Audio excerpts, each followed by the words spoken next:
All right. I see it recording.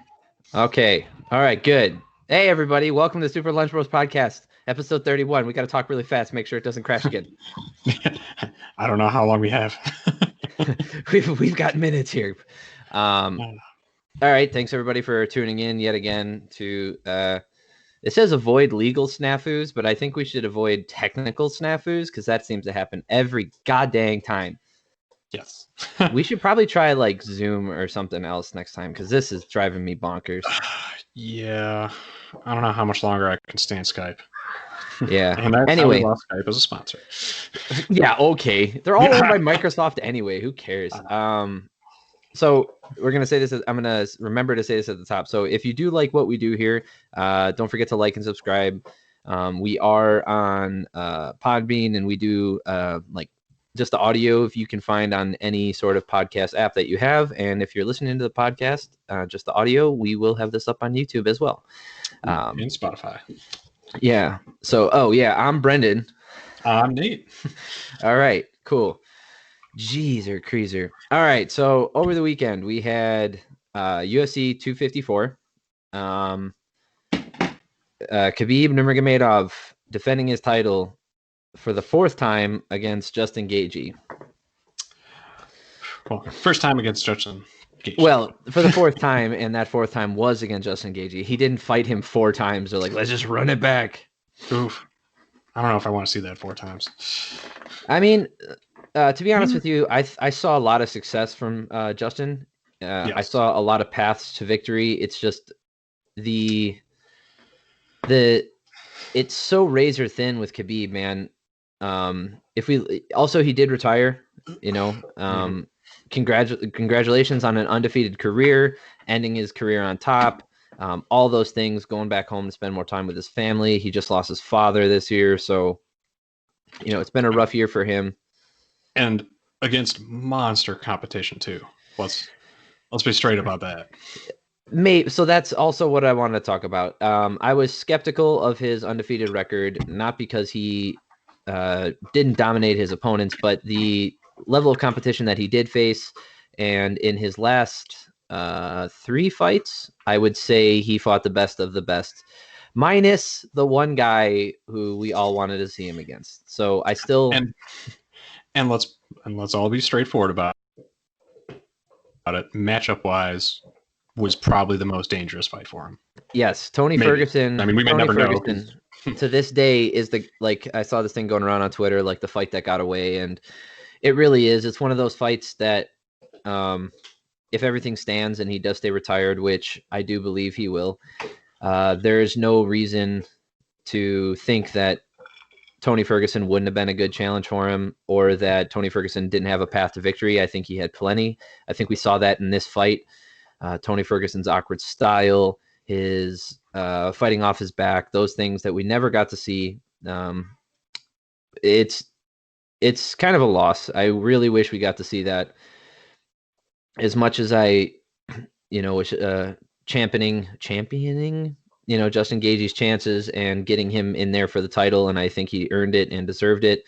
I think Tony Ferguson, like I mentioned this before, the path to Khabib is fraught with challenges that Khabib just doesn't present. Khabib is not an elite striker. DC can talk up his striking all he wants, but the guy comes in forward with his head straight up in the air and like moves up and down. And you saw him get tagged a couple times, and he did not like those leg kicks. He really did not. DC pointed out something very well, especially in that first round. I mean, his success comes a large part. I mean, his success in his stand-up comes in large part because people can't take their normal stance against him.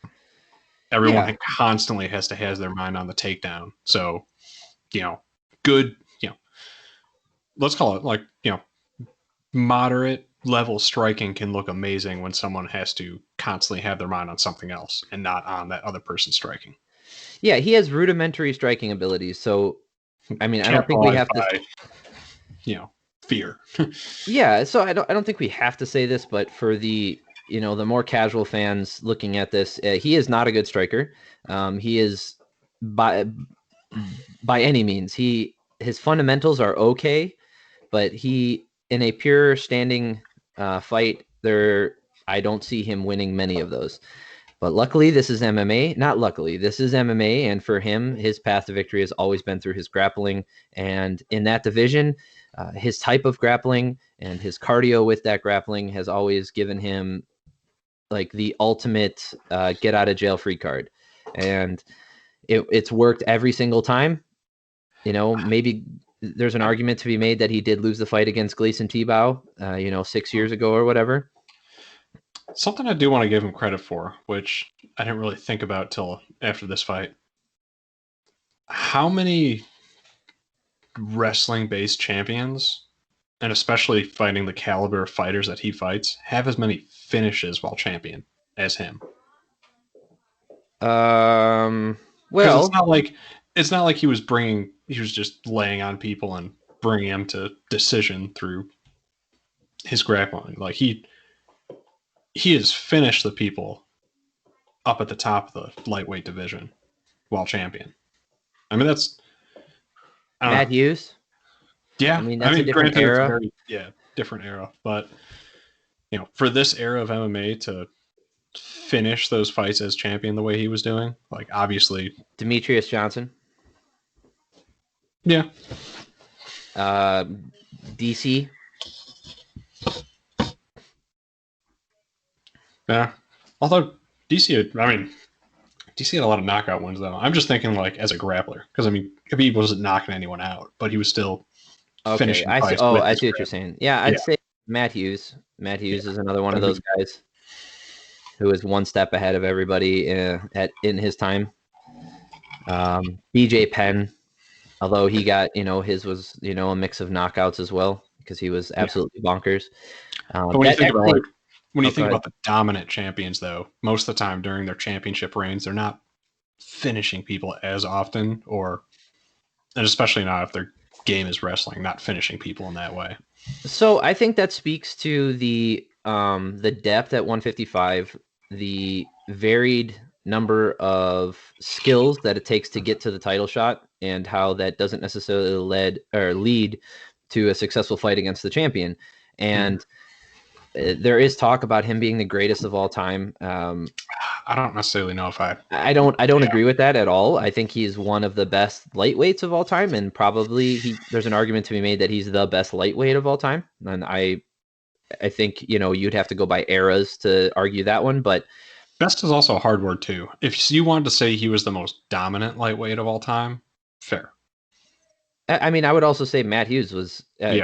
But here's the thing. Being the greatest of all time, it comes with, there's a lot of stipulations that you just can't get around, and having only 4 title defenses and not necessarily taking on all of the top 10 in your division. So he didn't fight Tony Ferguson. Like I wanted to bring this up actually. So he did fight Dustin Poirier, right? Yep. Fought Conor McGregor. Never got a chance to fight Dan Hooker, right? Who I think would have been an interesting challenge. He would not have been able to bull rush Dan Hooker the way he kind of did Tony Ferguson. We can go further down. You got like Beneil Dariush in that division, who I think, all things being considered, would have been a good challenge for him at the time. I think him versus Anthony Pettis would also have been a good fight when Anthony Pettis was on the top. And the reason why they never fought was Khabib was injured. Even Eddie Alvarez would have been an interesting fight too. Eddie Alvarez, Donald Cerrone in his prime, I think would have been a great challenge. It's just one of those things where his reign and his title run, he really benefited from not a lack of depth, but almost perfect matchmaking, and also the ability to just impose his will. And injuries that I think maybe played in his favor too. As much as that took him out of the game, that kept him from also fighting a lot of people in their prime that he probably would have been matched up against. Yeah, and here's the thing, he might have won all those fights, but so he fought, here's his title run, or his run to the title, right? So he fought Pat Healy, who that was not an interesting fight, and Pat Healy had his moments. Before that, he dominated Abel Trujillo, Thiago Tavares. Oh, I'm going backwards. So Gleison Tebow, which was his second fight in the UFC, If you go back and watch that fight, not a good fight for Khabib. In fact, there's a good argument that Gleison Tebow won that fight. As the announcers were calling that fight, they were very surprised. I've mentioned this before, one of the things that they said outright was, this is a great learning moment. Before the decision was read, they were like, this will be a great learning moment for Khabib, but it wasn't his night. So he got the decision there. Thiago Tavares, Abel Trujillo, Pat Healy, not an interesting fight, not a good performance for him. Rafael dos Anjos was a dominant performance. Yep. But here's the thing. That was in 2014. Then he comes back and beats Daryl Horcher. Okay. That's 2016. Then beats Michael Johnson, which was a good win, dominating performance. And he also got rocked in that fight too. Like that was not necessarily like, there's other nights where Michael Johnson might have won that fight. Yeah, sure. And so then he fights Edson Barbosa in a dominating performance where Edson really never, got to. Edson Barbosa never really got to challenge for the title at 155 because he had a bunch of weaknesses in his game. And Michael Johnson moved down a weight class. So did Edson Barbosa, in fact.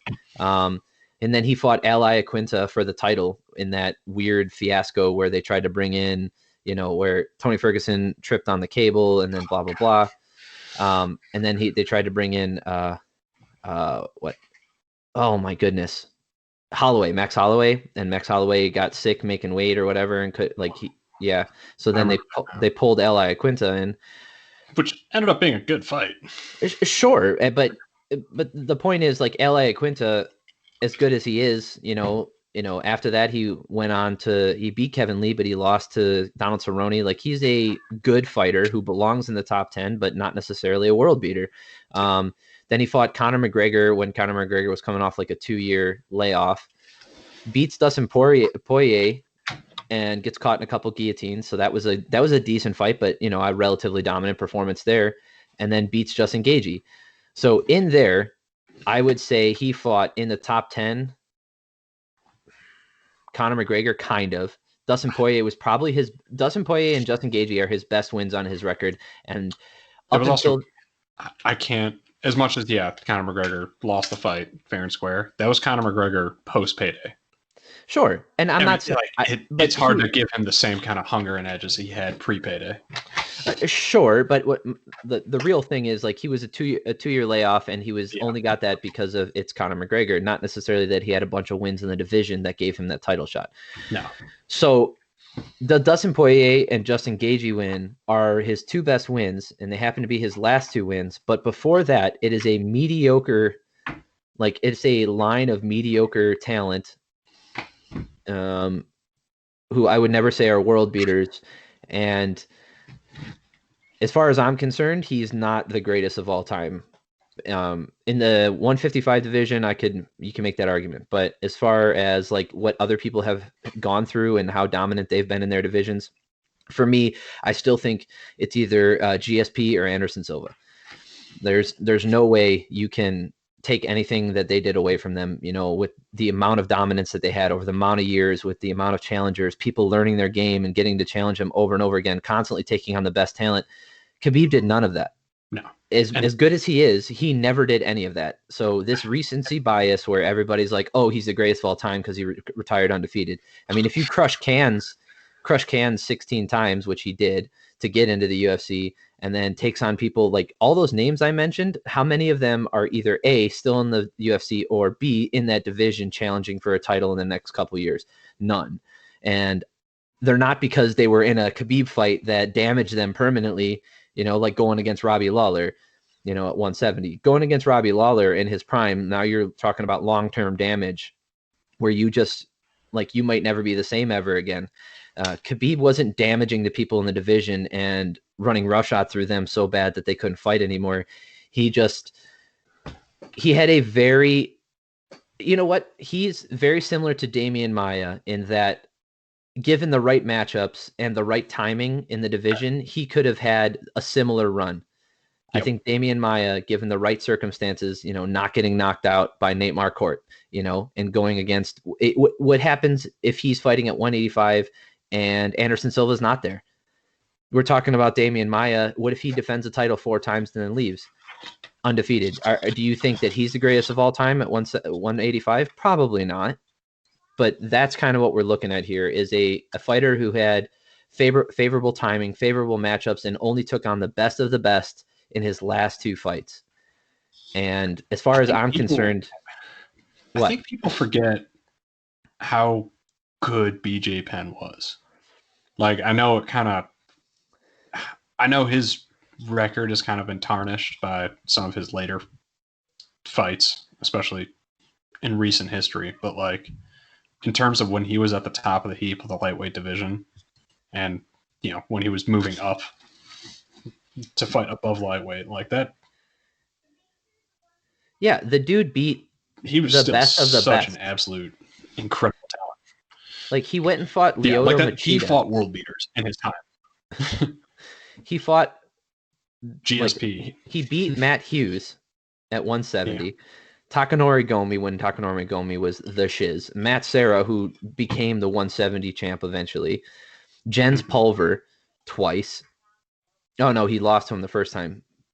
But then he lost a majority decision, but then he ends up submitting him later on. Like, if you read BJ Penn's, like, BJ Penn has a marred record because he faced the best of the best at all times in different weight classes and would take everyone on at any given time. Khabib cherry-picked his opponents, and that led to an undefeated record, which no one can take away from him. He played the game perfectly to make his career look outstanding, and to that, I give him all the credit in the world, because that's exactly what he had accomplished. That's exactly what he did.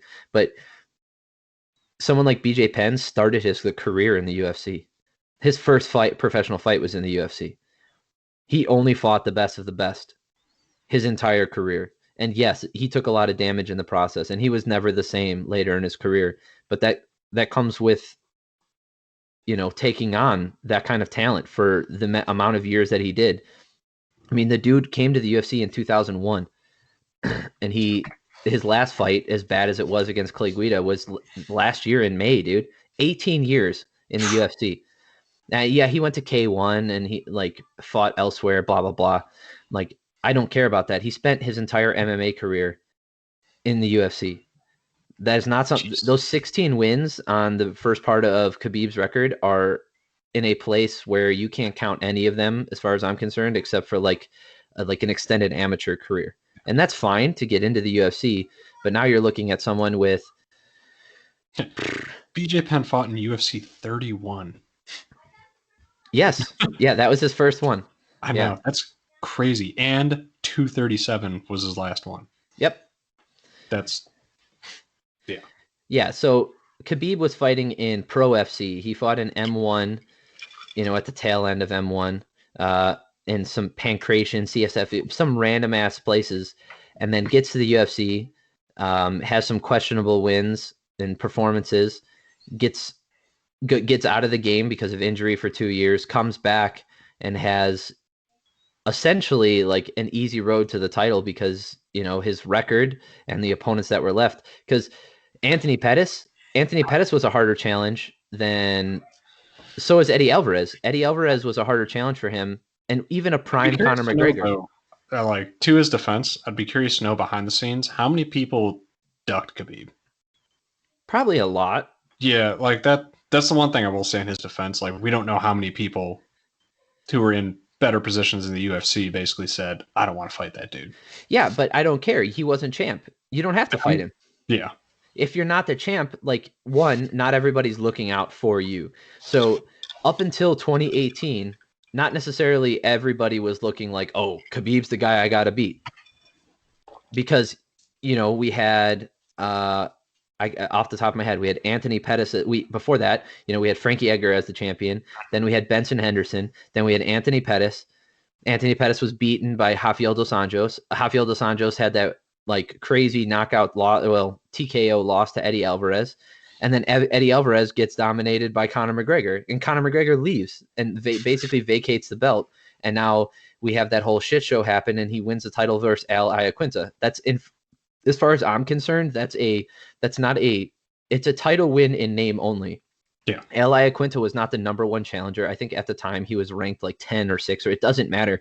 He wasn't the number one challenger. He wasn't the guy that everybody considered to be the best of the division. He was just a guy who was available. Tony Ferguson was the guy, and we never got to see that. Now, if he beats Tony Ferguson, he beats prime Conor McGregor, he beats Eddie Alvarez, he beats Anthony Pettis, he beats Dustin Poirier and Justin Gaethje, we're talking about one of the greatest fighters in MMA history. But we never got to see all those things. His record is marred by the fact that he just did not fight the best of the best when they were at the top of their game. Which, it's hard to necessarily.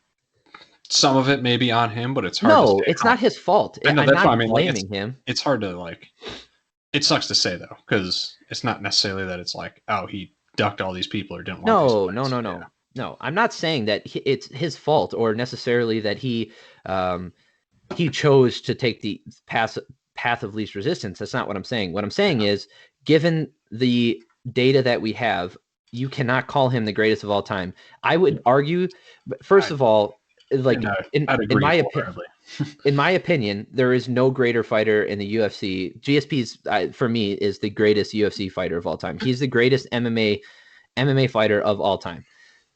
He took on every challenger. He was the champ for like 6 years. That means everybody knew that he was the champ, and everybody was looking out to beat him, and everybody knew his game plan, and he still was able to win.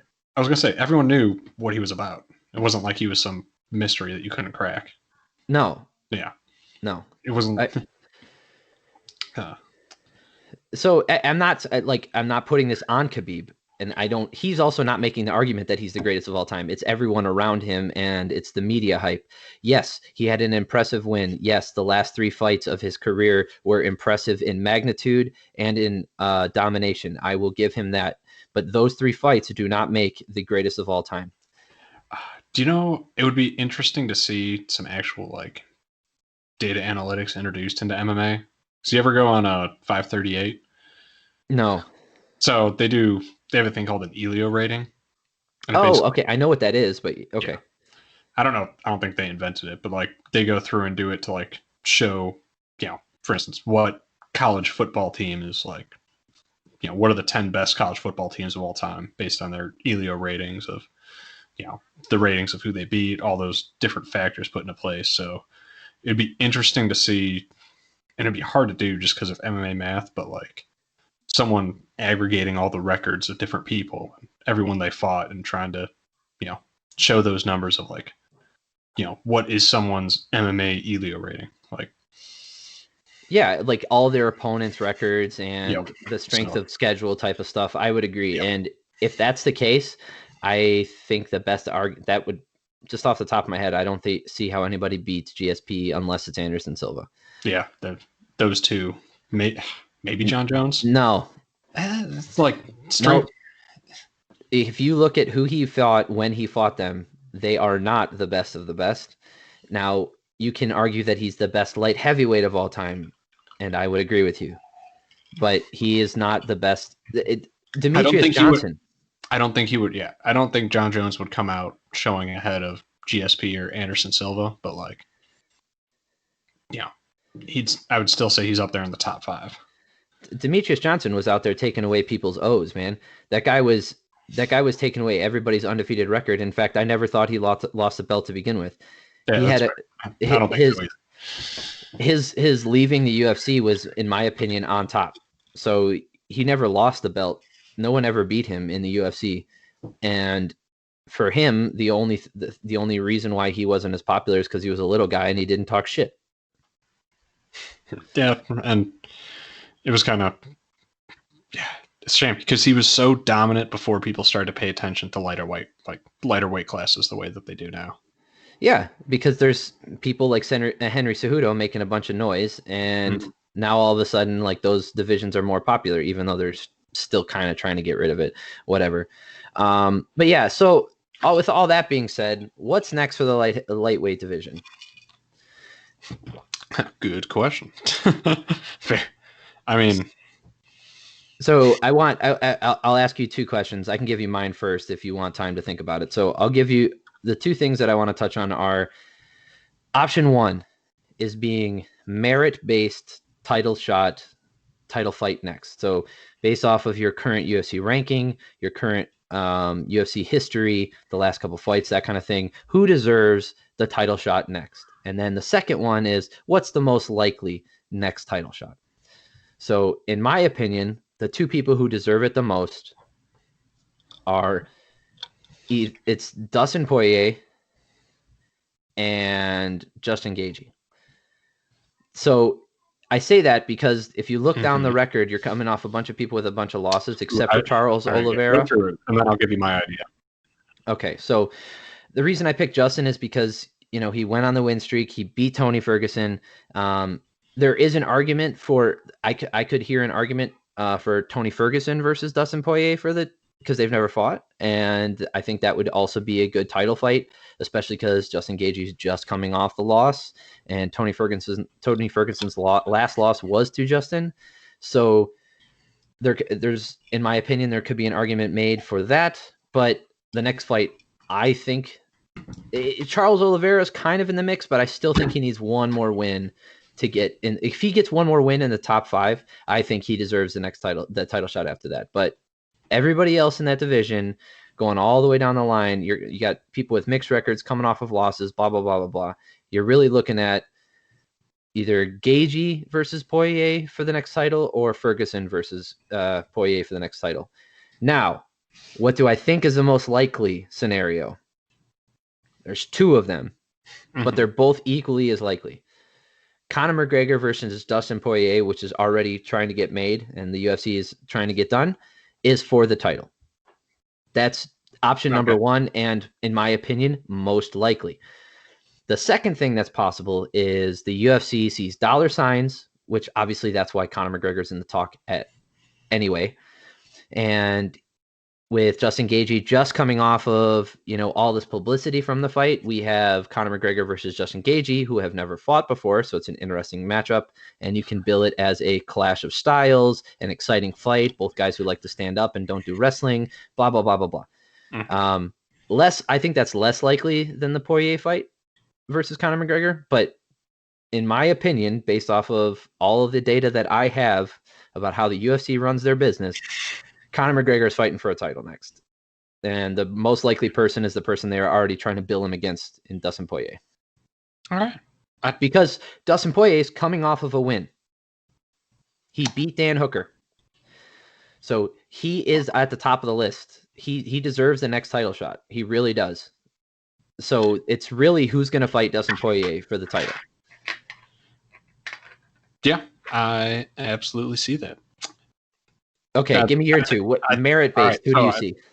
I think if we're talking most likely, I want to start with that. I think you're right. I think it's going to be Dustin Poirier versus Conor McGregor as a most likely for a vacated title, since they just get to call it that. They don't have to do a weird intern title thing. If I were sitting in a room with Dana White right now, I would try and sell him on a lightweight tournament. Oh, so keeping the belt still available. So don't rush to fill the belt. Make a tournament. And if you want, like, I think it would be a harder sell, but I would say basically take everyone in the top 8 and make a tournament out of it. But it'd probably easier sell would be, we're going to pick 4 fighters in the top 5 and we're going to throw them in a tournament. So let's say, so you got Gaethje, Poirier, Ferguson, and McGregor. So here's the thing: I take McGregor out of it.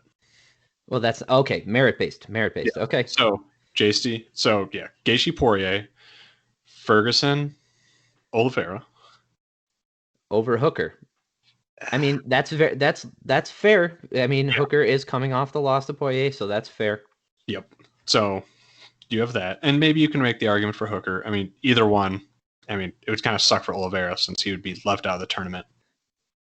But, you know, either way. So you get 4 fighters. They work their way to the belt.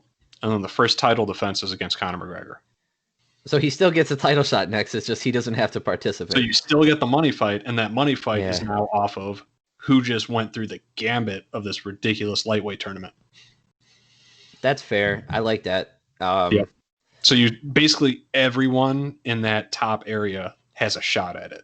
Okay, that's fair. I think and everyone going into that title fight is coming off of wins. Yes. Okay. Yeah, your idea is better than mine, but I stand by what I. Yeah, it's not like. No, I think I went realistic, I guess, and I didn't even consider a tournament because how the UFC handled their belt situation. Yeah.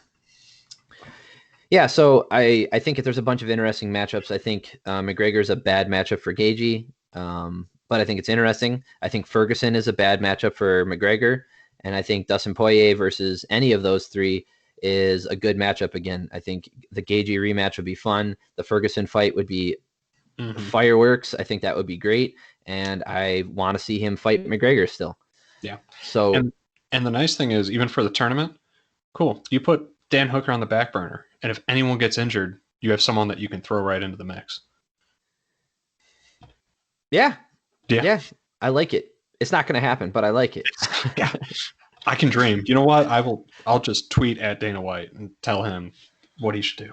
He does respond to people on Twitter, so that is a possibility. No, not right now. But yeah, I do think you're right, though, in terms of what is the most likely. It's probably going to be Conor versus Poirier. And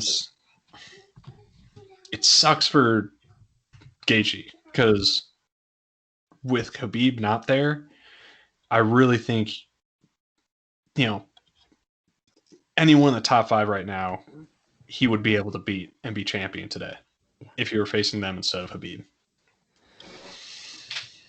Yeah, that's the thing with Khabib leaving. You now have a lot of open, like it's an open division again, and it's not necessarily more interesting. I really wanted to see that Ferguson fight. The McGregor rematch was interesting to me. Him versus Dan Hooker would be interesting.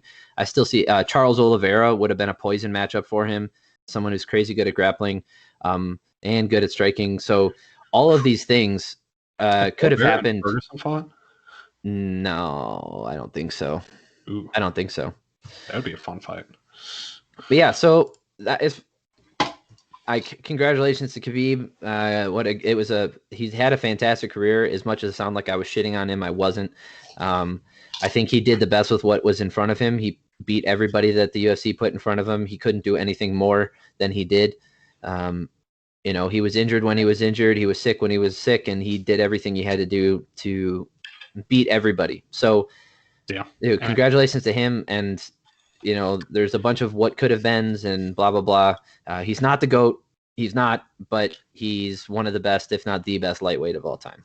All right, let me ask you a question: is he the best grappler in UFC history?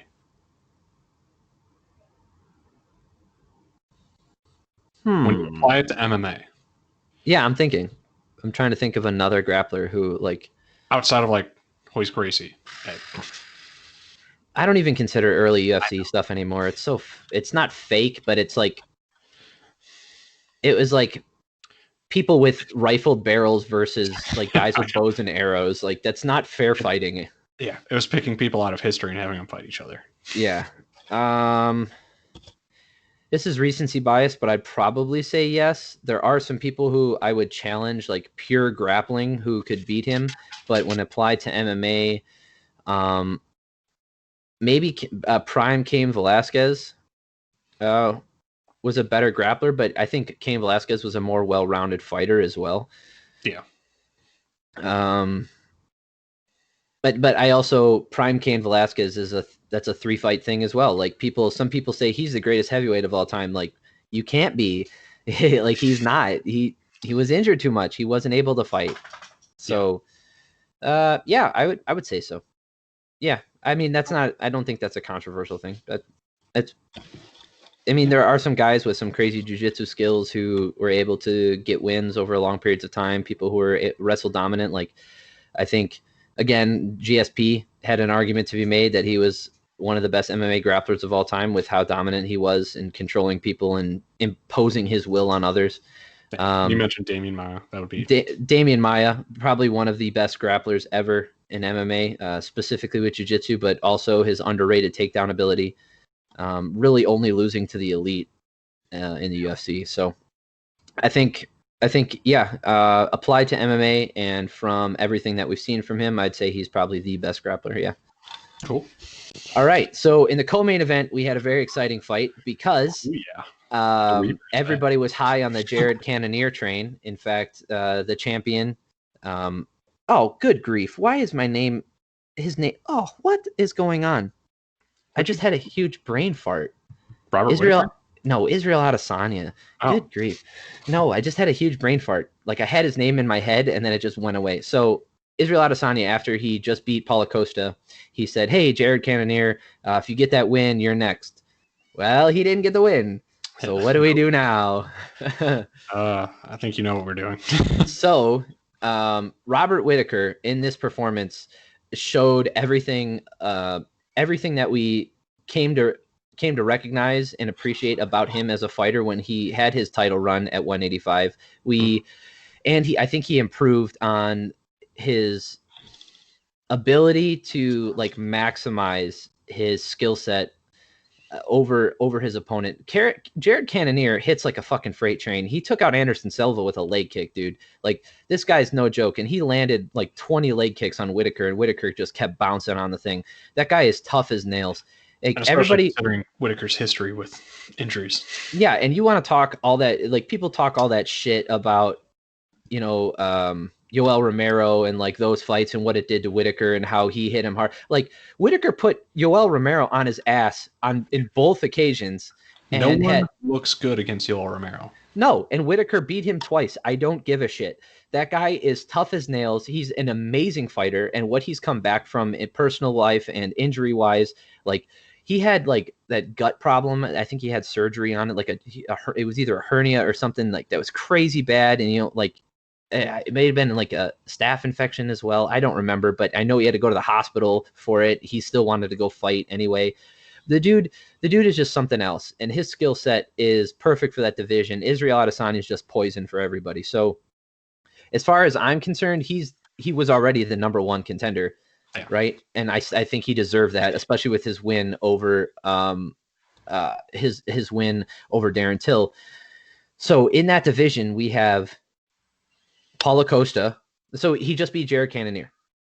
Okay, Jared Cannonier was on a hot streak, and he took him off that list. So he is no longer in contention for the title. Paulo Costa just had his shot and got dominated. Jack Hermanson is kind of like a wild card. So that'll be interesting. We have Yoel Romero still in the top 5. You can go whatever. We have Darren Till. Darren Till coming off the loss to Robert Whitaker. Derek Brunson coming off a win. Kelvin Gastelum coming off. I think he lost to Darren Till. I don't think he got a win after that. Chris Weidman, who thinks he's got what it takes to beat Israel Adesanya. Maybe he does. I don't know, but he's not in a position to be calling for a title shot right now. Then we got Uriah Hall, who is fighting this weekend. But all of those names I listed are all up and down fighters, wins back and forth, blah, blah, blah, lackluster performance. Robert Whitaker is the next title challenger. They can run it back. If Israel Adesanya, which most likely he'll get the win again, if he loses to Israel Adesanya one more time, then that kind of puts a stamp on that challenge. And no matter how many times Robert Whitaker beats everyone else and is the number one contender, I don't think we'll see a third fight. So this is kind of his last shot while Izzy is still the champion to go and get the belt. And I'm not mad at it. I mean, no, he did. Like Whitaker is an incredibly skilled and dangerous fighter. I mean, I could see them matching him up against Paulo Costa, but I think that's bullshit. Jared Cannonier versus Paulo Costa is fun. Jared Cannonier versus Yoel Romero, as much as I hate that, is fun. Paulo Costa versus Jack Hermanson would be fun. Darren Till versus any of those guys is fun. But all of those guys need to fight it out. I think Kelvin Gastelum versus Yoel Romero is still. I still want to see that. That's an amazing fight. But like all we're saying here is a bunch of these guys need to fight each other to put their stamp on the division as the next title challenger, but none of them have done that right now. Robert Whitaker is he's the clear choice. You can't go, I don't care how bad he was dominated in the previous fight. It doesn't matter. He has beaten everybody that they put in front of him, not named Israel Adesanya. Like, what do you want him to do? he was also coming off 2 fights against Yoel Romero. So, like, coming off 2 fights like that and going against a guy like Izzy. I mean, so like I want to go through his record at in in the middleweight division because Like, Whitaker's road was not an easy. no, that's what I want to talk Yeah. about because he got thrown to the wolves immediately. So Rafael Natal, yeah. So he beats Brad Tavares, Clint Hester. That might have been. Yeah, Clint Hester was his first one. Clint Hester was a pro boxer who came into MMA. He had some promise. He looked really smooth on the feet, but just he was way too much for him. He knocked him out. He knocks out Brad Tavares. He beats Uriah Hall in a decision. He beats Rafael Natal, who's the guy who he beat Yoel Romero as well. He knocked out Yoel Romero a while ago. He gets cracked by Derek Brunson and then comes back in the first round and knocks his ass out. He knocks out Jacare. We don't talk about Jacare anymore. Jacare had been should have had a title shot at the time, and nobody wanted to fight him. And he had that bullshit loss against Yoel Romero. And everybody, when he was like, okay, well, Whitaker got all these wins, but when he fights Jacare, this is Jacare's chance to get the win so he can get the title shot. Nope. He gets knocked the fuck out. Then he fights Yoel Romero once to win the interim belt and gets a unanimous decision. Well won, well earned, no controversy. Gets the second win, a split decision, which I don't think should have been a split decision. And everybody, I know everybody wants to listen to Joe Rogan on that. And I think as much as he has valid opinions about a lot of things in the sport, I think he is tainted by his love for Yoel Romero. That was a clear victory for me. Then he loses the title to Israel Adesanya pretty definitively. There's no questions there. Gets knocked out. Then he comes back this year in July and beats Darren Till in a unanimous decision. Great fight, a great comeback fight against Darren Till, who looked sharp as all get out. Darren Till looked amazing, and Whitaker was able to shut that down. Darren Till is a fantastic striker, a great karate striker. He is very, very good, and he is much better than he was 4 or 5 years ago when he initially got that title shot at 170 when he was cutting the weight. And then he just beat Jared Cannonier in a decisive decision. So now this guy has been given no easy fights.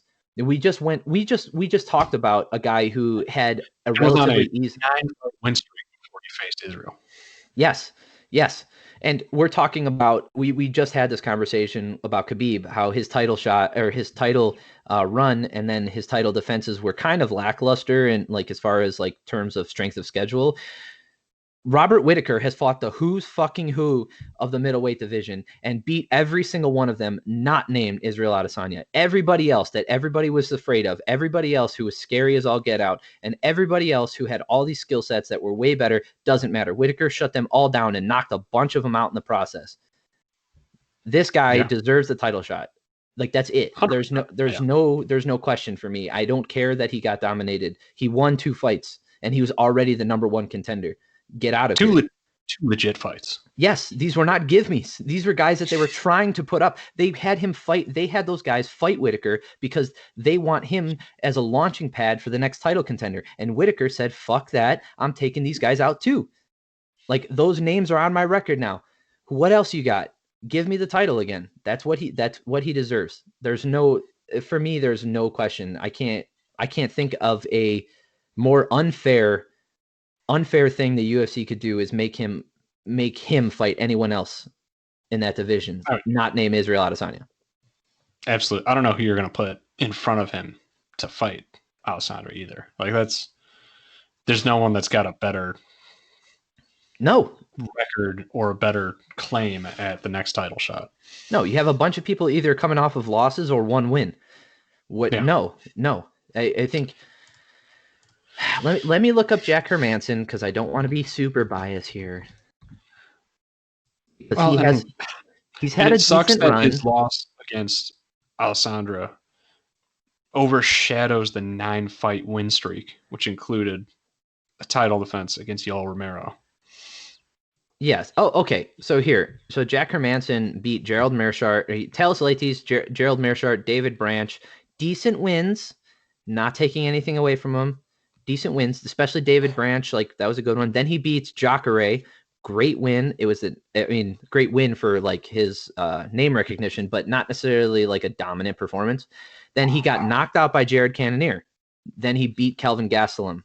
He submitted Kelvin Gastelum. So he's coming off of one win. Yeah, there's no argument here, guys. Like, that's it. Like, I don't care how much you love Yoel Romero or Paulo Costa or any of these people. They're all either coming off of losses or one win. That's it. Robert Whittaker needs to fight him again. Oh, yeah, without a doubt. Cool. I got heated there, but I'm very passionate. I think Robert Whittaker doesn't get the recognition at middleweight that he deserves. Everybody wants to talk about Weidman. You know, like, ever since Anderson Silva lost, it was like, oh, well, Weidman was the best because he knocked out the best of all time. You can fine. I'm not going to say no to that outright. Like, fine. That's not how MMA math works, though. No, but he beat him twice in legitimate wins. He beats a surging Machida. He beat Machida, and then he beat Vitor, non-TRT Vitor. So it's not like he didn't have good wins. It's just that I wouldn't call that a super dominant. It's kind of the Khabib thing, you know, like, he has a couple good wins on his record, but as far as world beaters, yeah, if he beats Luke Rockhold and he's still the champ, and, you know, he's taken on other people and then fights Yoel Romero and wins, which he was winning that fight till he got cracked with that flying knee, you know, now we're talking about, you know, greatest discussion. But Robert Whittaker did his best work in that division before he was champ. And that's unfortunate because now he's not getting, like, he doesn't get the recognition that he deserves because Israel Adesanya is like, he's the new hotness, and rightfully so. That guy is something else. He's the freaking Matrix out there. So even when Robert Whittaker was on his crazy run and, you know, when he became champ, he wasn't, you know, he's not a big shit talker. Like, he's not a big personality. You know, he's a little quieter guy. So he wasn't really attracting the spotlight during his big run. And then fighting, like no one looks good against Yoel Romero. So it's... You know, I thought he did. I mean, like, yeah, he did, but still, like, because the, you know, way the fight's controversial just because of how Yoel Romero fights in general. Like, it's... Yeah, like that Paulo Costa fight versus Yoel Romero. Like, you want to say that Paulo Costa looked good. Like, I just think he pushed forward against Yoel, and he just threw caution to the wind, and, you know, he got cracked for it. So, you know, if you fight a smart fight against Yoel and you have the skills to do it, there's an easy path to victory against Yoel, and it's to make him stand there. Like, he's not going to chase you because he's a counter fighter who doesn't want to exert any energy, especially wrestling, which is crazy to me because he's a goddamn, like, world-class wrestler. But, you know, same with the Gaethje thing. Like, they realize it makes them tired, so they don't want to do it. All right, and I got to throw this out there on the Weidman thing, not for the purposes of putting him down, but just for the purposes of, like, letting people know the difference between him and Robert Whittaker for where they stand for a title fight. Weidman has only won 2 of his last 7 fights. Yeah, one of them was a loss at light heavyweight, but yes. But he's won 2 of his last 7 fights. Robert Whittaker has lost 1 of his last 13 fights. Yes, and that was for the title. Yeah. That he had. And against world beaters in that division. Every single one of them. He beat the who's who. The only person in the top, the only person in the top... Stephen Thompson was the only one way back that was like... No, he fights at 170. Yeah, but he fought Stephen Thompson. Yeah, but he was a different fighter at 170, and that wasn't the weight class for him, obviously. I'm going to put this out there. 170 is a deeper division. That's not controversial. So 170 is a deeper division, and there's a harder road to victory. It's the same reason why people at 155 are moving down or up a weight class. Now, moving up to 170 isn't necessarily easier, but moving down to 145 is. The same at 170. If you cut a lot of weight to 170... Yeah, I mean, well, yeah, because look at Darren Till. Darren Till was a 170 fighter. He moved up. Kelvin Gastelum couldn't make the weight anymore. He moved up, and he's had a lot of success. I don't think Uriah Hall ever fought there. Jared Cannonier did the opposite. Jared Cannonier came down from heavyweight, and he's fighting at middleweight now. But yeah, like I said, there's no argument for me here. Like no one can sway me otherwise. I'm pretty passionate about this one. Whitaker needs the next title shot, and Yep. I love Izzy, but if he doesn't get on board with it, I think that's a real shit move. I don't think he's going to be the guy that does that. I think he wants to take on every challenge, so this is the clear challenge for him. Nobody else is a.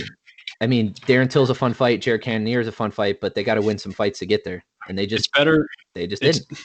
it's definitely better for Izzy's career to have to fight Robert Whitaker twice as champion than it was for Whitaker to have to fight Yoel Romero twice for the belt.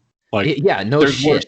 there's worse situations to be in if you're in Izzy's shoes. It's not like he's being asked to fight Yoel again. Like that would be a hard ask. But having to fight Whitaker again, someone that's game and willing to get in there and put on a good show, like I think it's in Izzy's best interest to do that fight. Yeah, and like I said on the outset of this, I still think Izzy wins that fight. I don't see enough improvements or enough changes in Whitaker's game that is going to give him a path to victory. Not saying it can't happen, just saying it's not likely. 7 to 8 out of 10 times Izzy's going to win that fight. Yeah, that's not a good fight for Whitaker, which stinks. But like that's why I'm so adamant about him getting the title shot now. Like he's fresh, he's still in his prime. Let's see him do it one more time. If Izzy puts the stamp on this rivalry, that's the end of it. And now we have like a definitive champion with no questions. None of this Khabib, will they, won't they? Oh, if only, blah blah blah. No. Izzy wants to clean out his division. This is the next guy. Let's see. We had some heavyweight fights. We had Volkov fighting Walt Harris and getting the knockout via gut kick. Yeah, that was a cool one. Volkov's had like this weird career at heavyweight in the UFC. I think, I feel like all heavyweights' careers are weird in the UFC, though. There's few like sensible ones. He's like a win away from getting a title shot, like anybody else. So I think him versus Overeem's a good fight now. They're both coming off wins from Walt Harris, aren't they? Yeah. Overeem. Oh no, Overeem just fought someone else after he fought Walt Harris. Remember? Who did he fight? Sakai. Right. He fought Sakai. So Volkov versus Dos Santos would be fun. I don't know if they fought before. Against Overeem would be fun. Volkov versus Lewis. I mean, we could watch that fight again, but Volkov won 14 minutes and 50 seconds of that fight and got knocked out with a Hail Mary punch. So we could watch that again. Volkov versus Rosenstruck is fun now. We just saw him fight Curtis Blades, so I don't want to see that fight again. And Francis Ngannou versus Volkov would be interesting, but I think that's a bad matchup for Volkov. Francis Ngannou is a fucking nightmare, so he's getting the title shot anyway, so he's out of the picture. Let's see. Anything else that stood out on this card? I think on the preliminary there was one fight that was interesting. Oh yeah, Nathaniel Wood versus Casey Kenny. That was a fun fight. Lots of energy going back and forth. I like both of those guys at 135 are going to be interesting. Welterweight with Alex Oliveira losing to submission to Rachmanov. He's an interesting addition to the UFC. We're going to see where his career goes. Stefan Struve losing to Tai Tuivasa. Stefan Struve should have stayed retired. I mean, I love the guy and all, but I was disappointed to see him come back. Yeah. And then we had Sam Alvey fight. That was boring as all get out. So, yeah, it was a draw anyway. So this weekend, we finally get it. For the love of all that is holy, Uriah Hall versus Anderson Silva. 5 years too late, but I'm still excited for it. It'll be a fun fight. At the very least, it'll be a good way to, if Hall pulls it off, it's a good way to put him into that kind of contention for whatever happens post Whitaker. Yes, that'll be Uriah Hall versus Anderson Silva is a fun fight. It's exciting. It's the perfect fight for both guys. You got the name recognition for Anderson Silva, meaning Uriah Hall beats him and he, gets that on his record.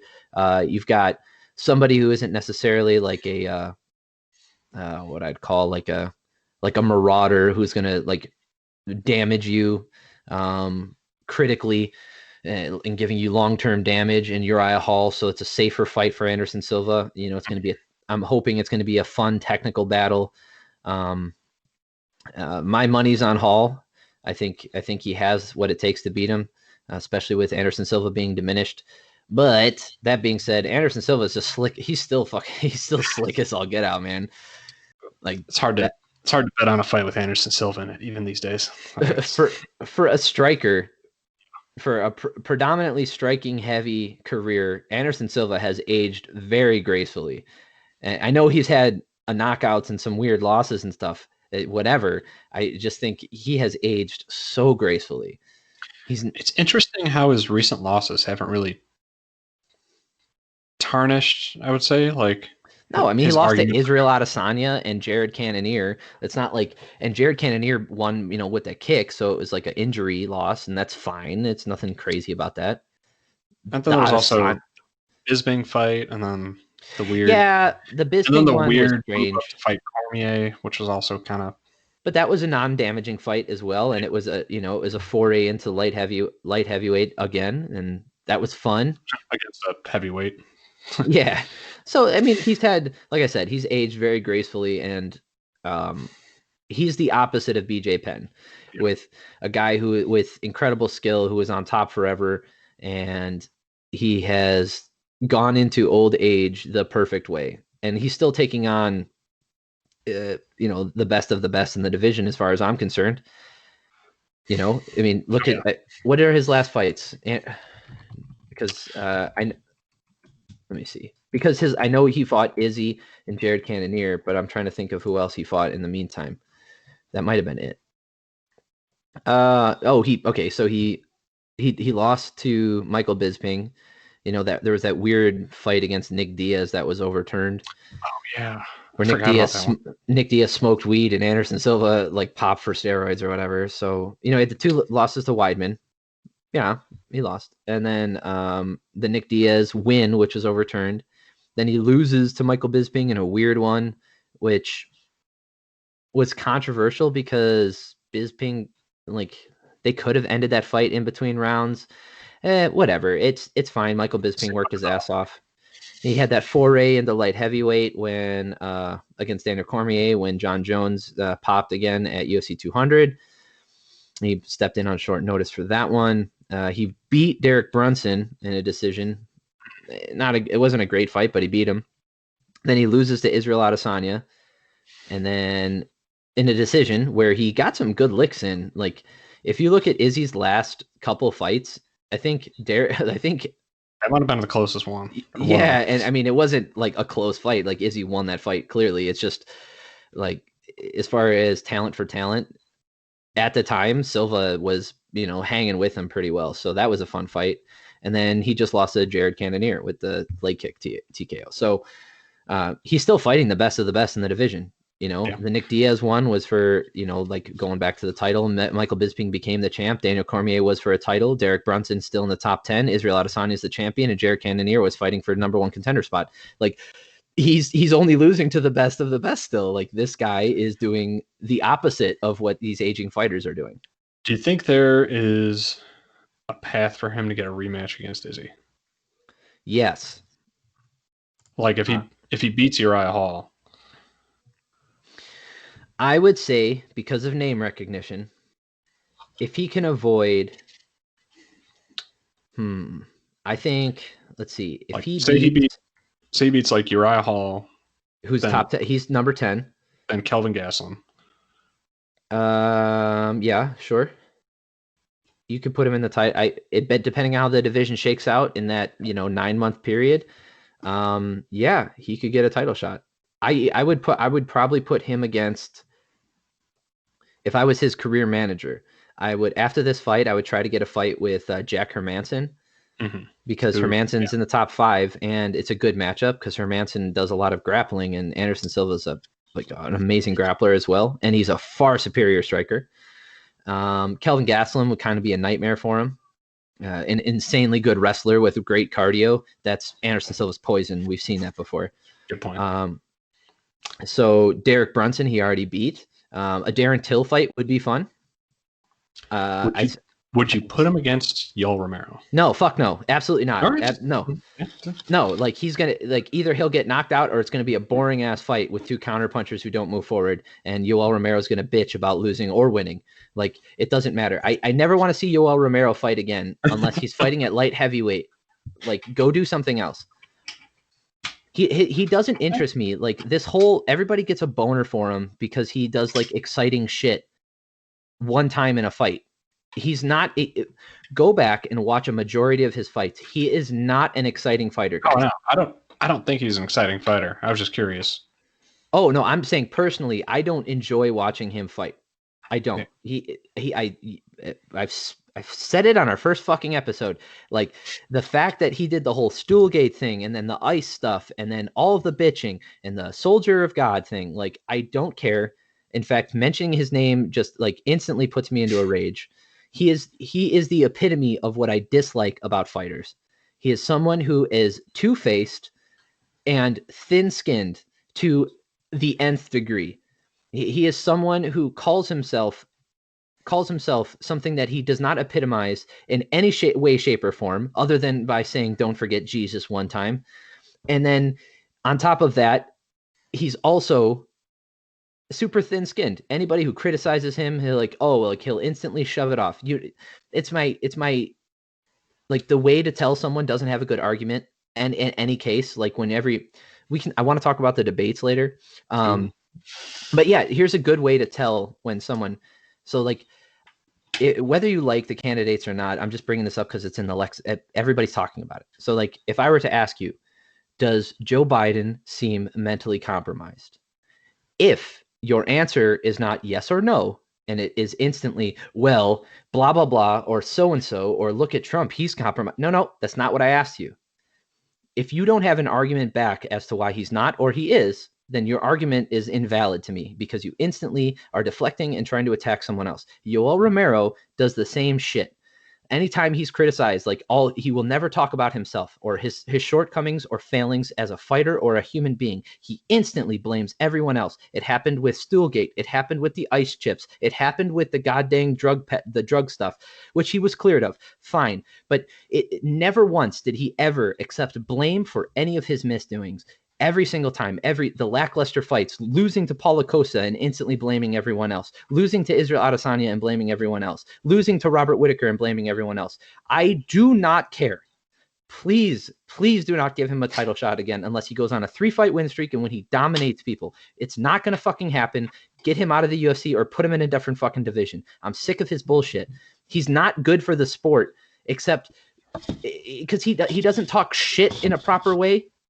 He doesn't bring in eyes other than to hardcore fans, and he doesn't bring anything that we haven't seen before. But he's so athletic and he can do backflips. He's not fucking doing that. It's not Michel Pereira when he's doing it in the fight. Like also, he does, backflips are a skill, not a sign of athleticism necessarily. Sure, but most UFC fighters can do a backflip, but they've just never been taught how to. Like it's a skill. Michel Pereira does it in the fights. I don't like him because he does that showy shit, and I think he would be a better fighter if he didn't. So that's a personal thing for me. But if you watch a Michel Pereira fight, you're going to see exciting shit every time. You see it when he walks in, you see it when he's fighting, you see it off camera, or not off camera. You see when he's like getting ready for the fights, you see him dancing. Same with Israel Adesanya. You see him, all of his athleticism before, during, and after the fights. You see him on the mic before, during, after the fights. Fantastic. Yoel Romero has none of that shit. He is a hardcore fan's wet dream, only in the fact that he has big punching power, and that's it. He's fucking Derek Lewis of the middleweight division, and not even necessarily that big of punching power, because a lot of his knockouts come from flying knees, which like. Maybe he's just had some good unlucky timing, but it's not luck. He's skilled. He's a skilled fighter. Like it's good timing, but it's not necessarily an indication of power. Like a solidly landed flying knee is gonna basically knock almost anyone out from anyone else, depending on the situation. This middleweight division is not very deep. Okay, it has gotten more interesting in the past couple of years, but before that, when Yoel Romero was winning and having controversial wins or losing in close decision. He doesn't have what it takes. He's a middling talent in the middleweight division in which it's not super deep. I would rather see fucking Uriah Hall get a title shot before Yoel Romero. God. What's crazy is you're right about the fact that you've talked about before. If it weren't for Stoolgate, most people probably wouldn't know Yoel Romero's name because he would have been weeded out. Tim Kennedy would have. He won that fight. He said no mas, sat on the stool, that he quit between rounds. And then immediately afterwards, he was like, I don't know what you're talking about. Dude, you're a fucking liar and a cheat. There's nothing about you. You have no integrity as a person or a fighter. I have no sympathy for you. I have no respect for you. Please stop with your bullshit. Anybody who likes his fighting style and likes watching him fight, good on you. I'm not criticizing you. It's not for me. I don't like anything he does in the fight. I don't like anything he does before the fight. Nothing about that is attractive to me. Like he's a middling talent in the middleweight division. I just said this. He's a middling talent in a non-stacked middleweight division. And when it comes to put fucking pen to paper and time to fucking prove that he's the best, he comes up short every fucking time. And he misses weight. Which is a huge pet peeve. I mean, he misses weight for championship fights too. You can't do that and then still complain about everyone else. Like John Jones, in my opinion, has more leeway with me because of how he was brought up and his history. I think he's mentally unstable, and I think he needs help. Yoel Romero is just a fucking asshole. It's like John Jones has a history of misdoings and clear lacks of decision making and just bad timing with the things that he does and just choosing to do things that most people with the head on their shoulders wouldn't do. And it just speaks to someone who needs help.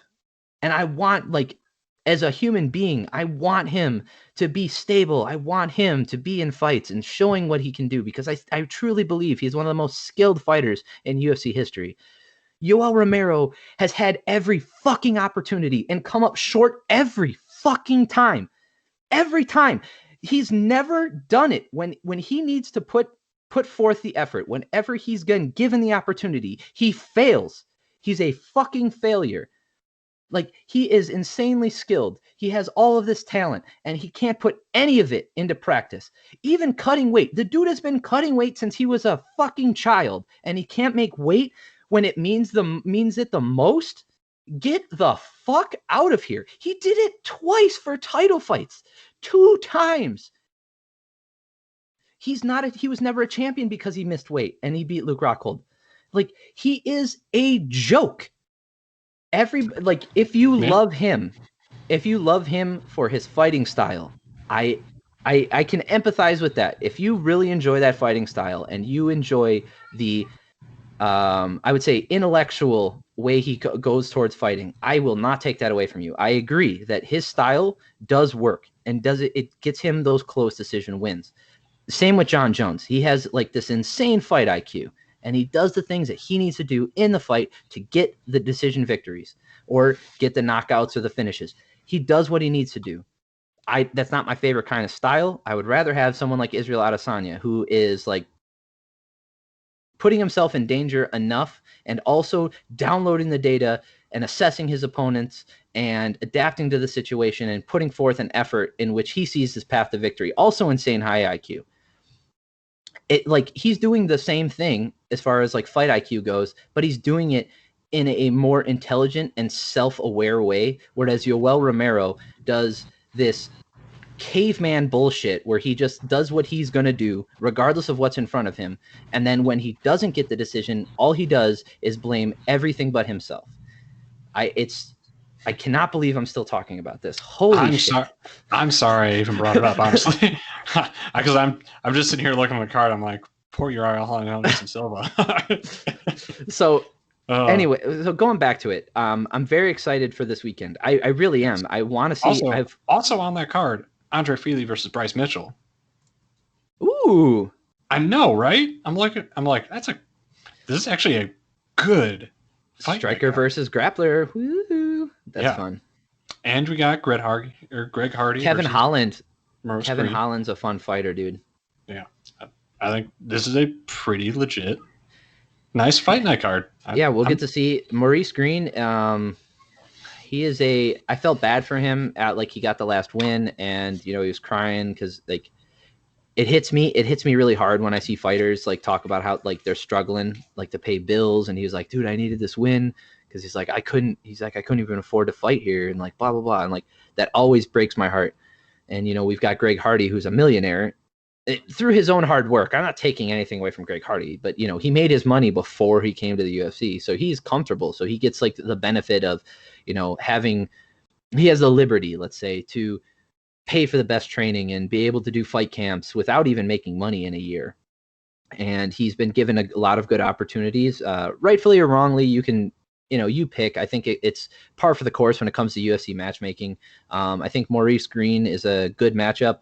I think they're bringing Hardy up the right way, which is strange for the UFC. And it'll be interesting to see how Hardy's grown. I want to see if he's got that thing. He still has never shown me that thing in a fight, and it's hard to explain. But when you if you watch Overeem, I know what you mean though, where it's like, oh yeah, I see how your skill sets are gonna match up against this person, or I see, like, I've never seen a display of his skill where I'm like, okay, I think he can move up to this next level and start fighting. Like, if you put him against Volkov, his next fight, like that's gonna. I don't think that's a competitive fight. They fought already. Did they? Yeah, remember he stepped up on short notice and fought him, and he lost to Volkov. It was a decent fight, but that's what I'm saying is I forgot about that.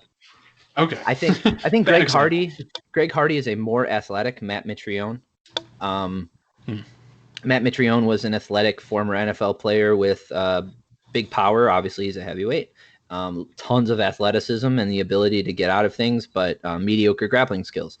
Greg Hardy is a carbon copy of that with more athleticism.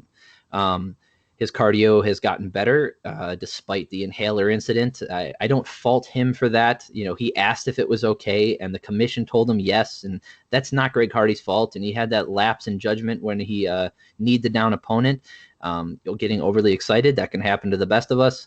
I think Greg Hardy is, for all of his past transgressions, I'm not speaking to any of that shit. I don't care.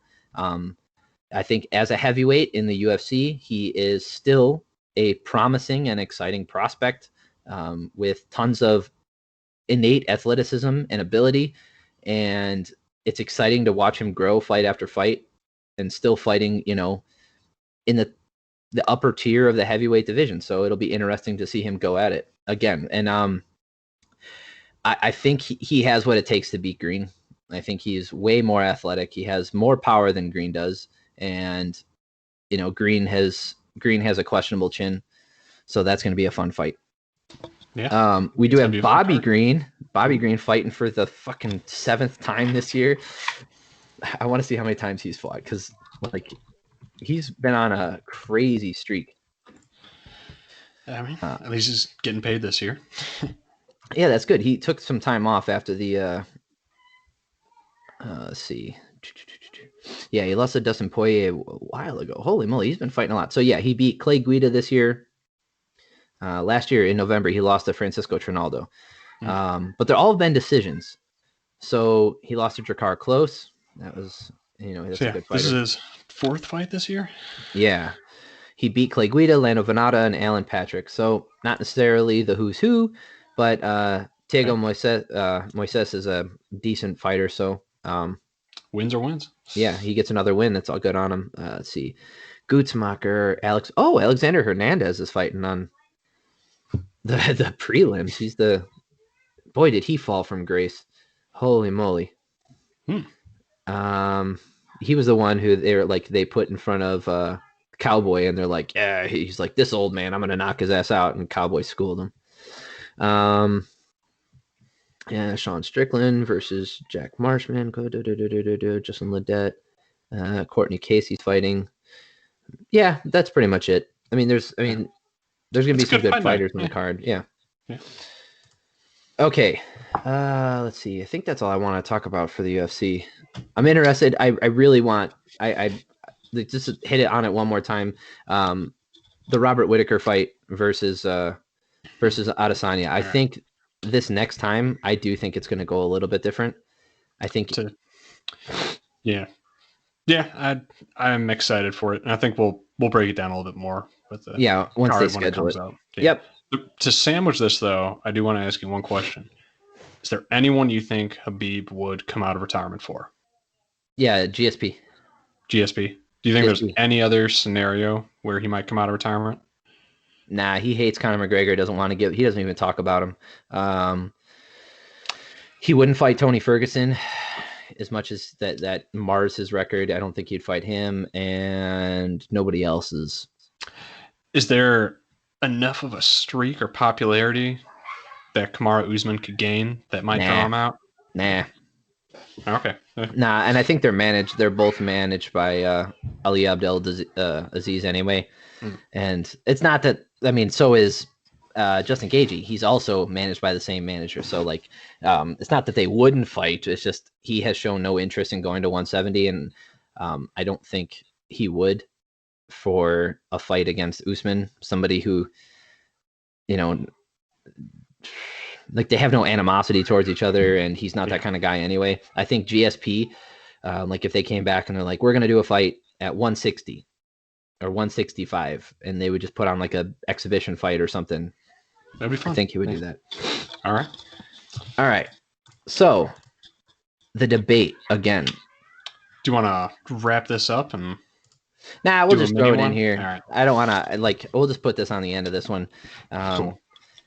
Oh yeah, the timestamps are in the description.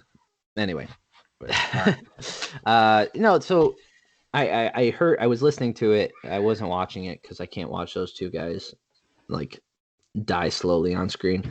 I less want to talk like the issues are kind of important to me, but I less want to talk about that. But I more want to talk about the debate format and the way that these people are being portrayed and allowed to speak on a national scale. Let's dispel the term debate because it's not a debate. No, there's no debate. If anyone here wants to go listen to what a debate sounds like, type in your computer intelligent squared debates.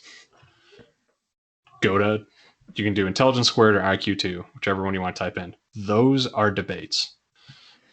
They're incredible debates. And it's nothing that we've seen thus far even comes close to something you can quantify as a debate. No, even like here, anybody who's still listening, you're a champ. I love you. No, if you skip to this part because you're not interested in UFC talk, welcome. Hello, how are you? Hey, like and subscribe. What's up, Kenneth? I know you only listen to these parts. Anyway, so if you go back and watch some of the first televised debates with JFK and... Did we talk about this recently? No. That's so weird. Did YouTube just start recommending it to both of us then? No, I no, it hasn't, but I remember we talked about it in college, like when I was in college, like 3 years ago or 4 years ago, we talked about it. But we went back and watched the original debates, the very first televised debate with JFK and Nixon. And when you watch these two guys speak, yes, Nixon was sick and he didn't I don't think anybody really understood at the time the effect of personal appearance on public perception, especially with it being the first televised debates in presidential history. So also why we haven't had a bald elected president or a president with facial hair. Well, we haven't. Not in a while. Well, no, not since a televised debate. We've never had. Never since a televised debate. Yeah, we haven't had a bald president or a president with facial hair.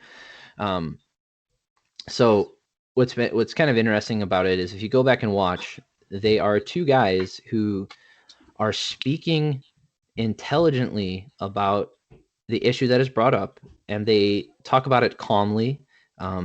They don't attack the way that we think about it today, but they do go after the other person's point of view. And if what they do is they try to break down how their policies or their thought process and their motivations are better than their opponents.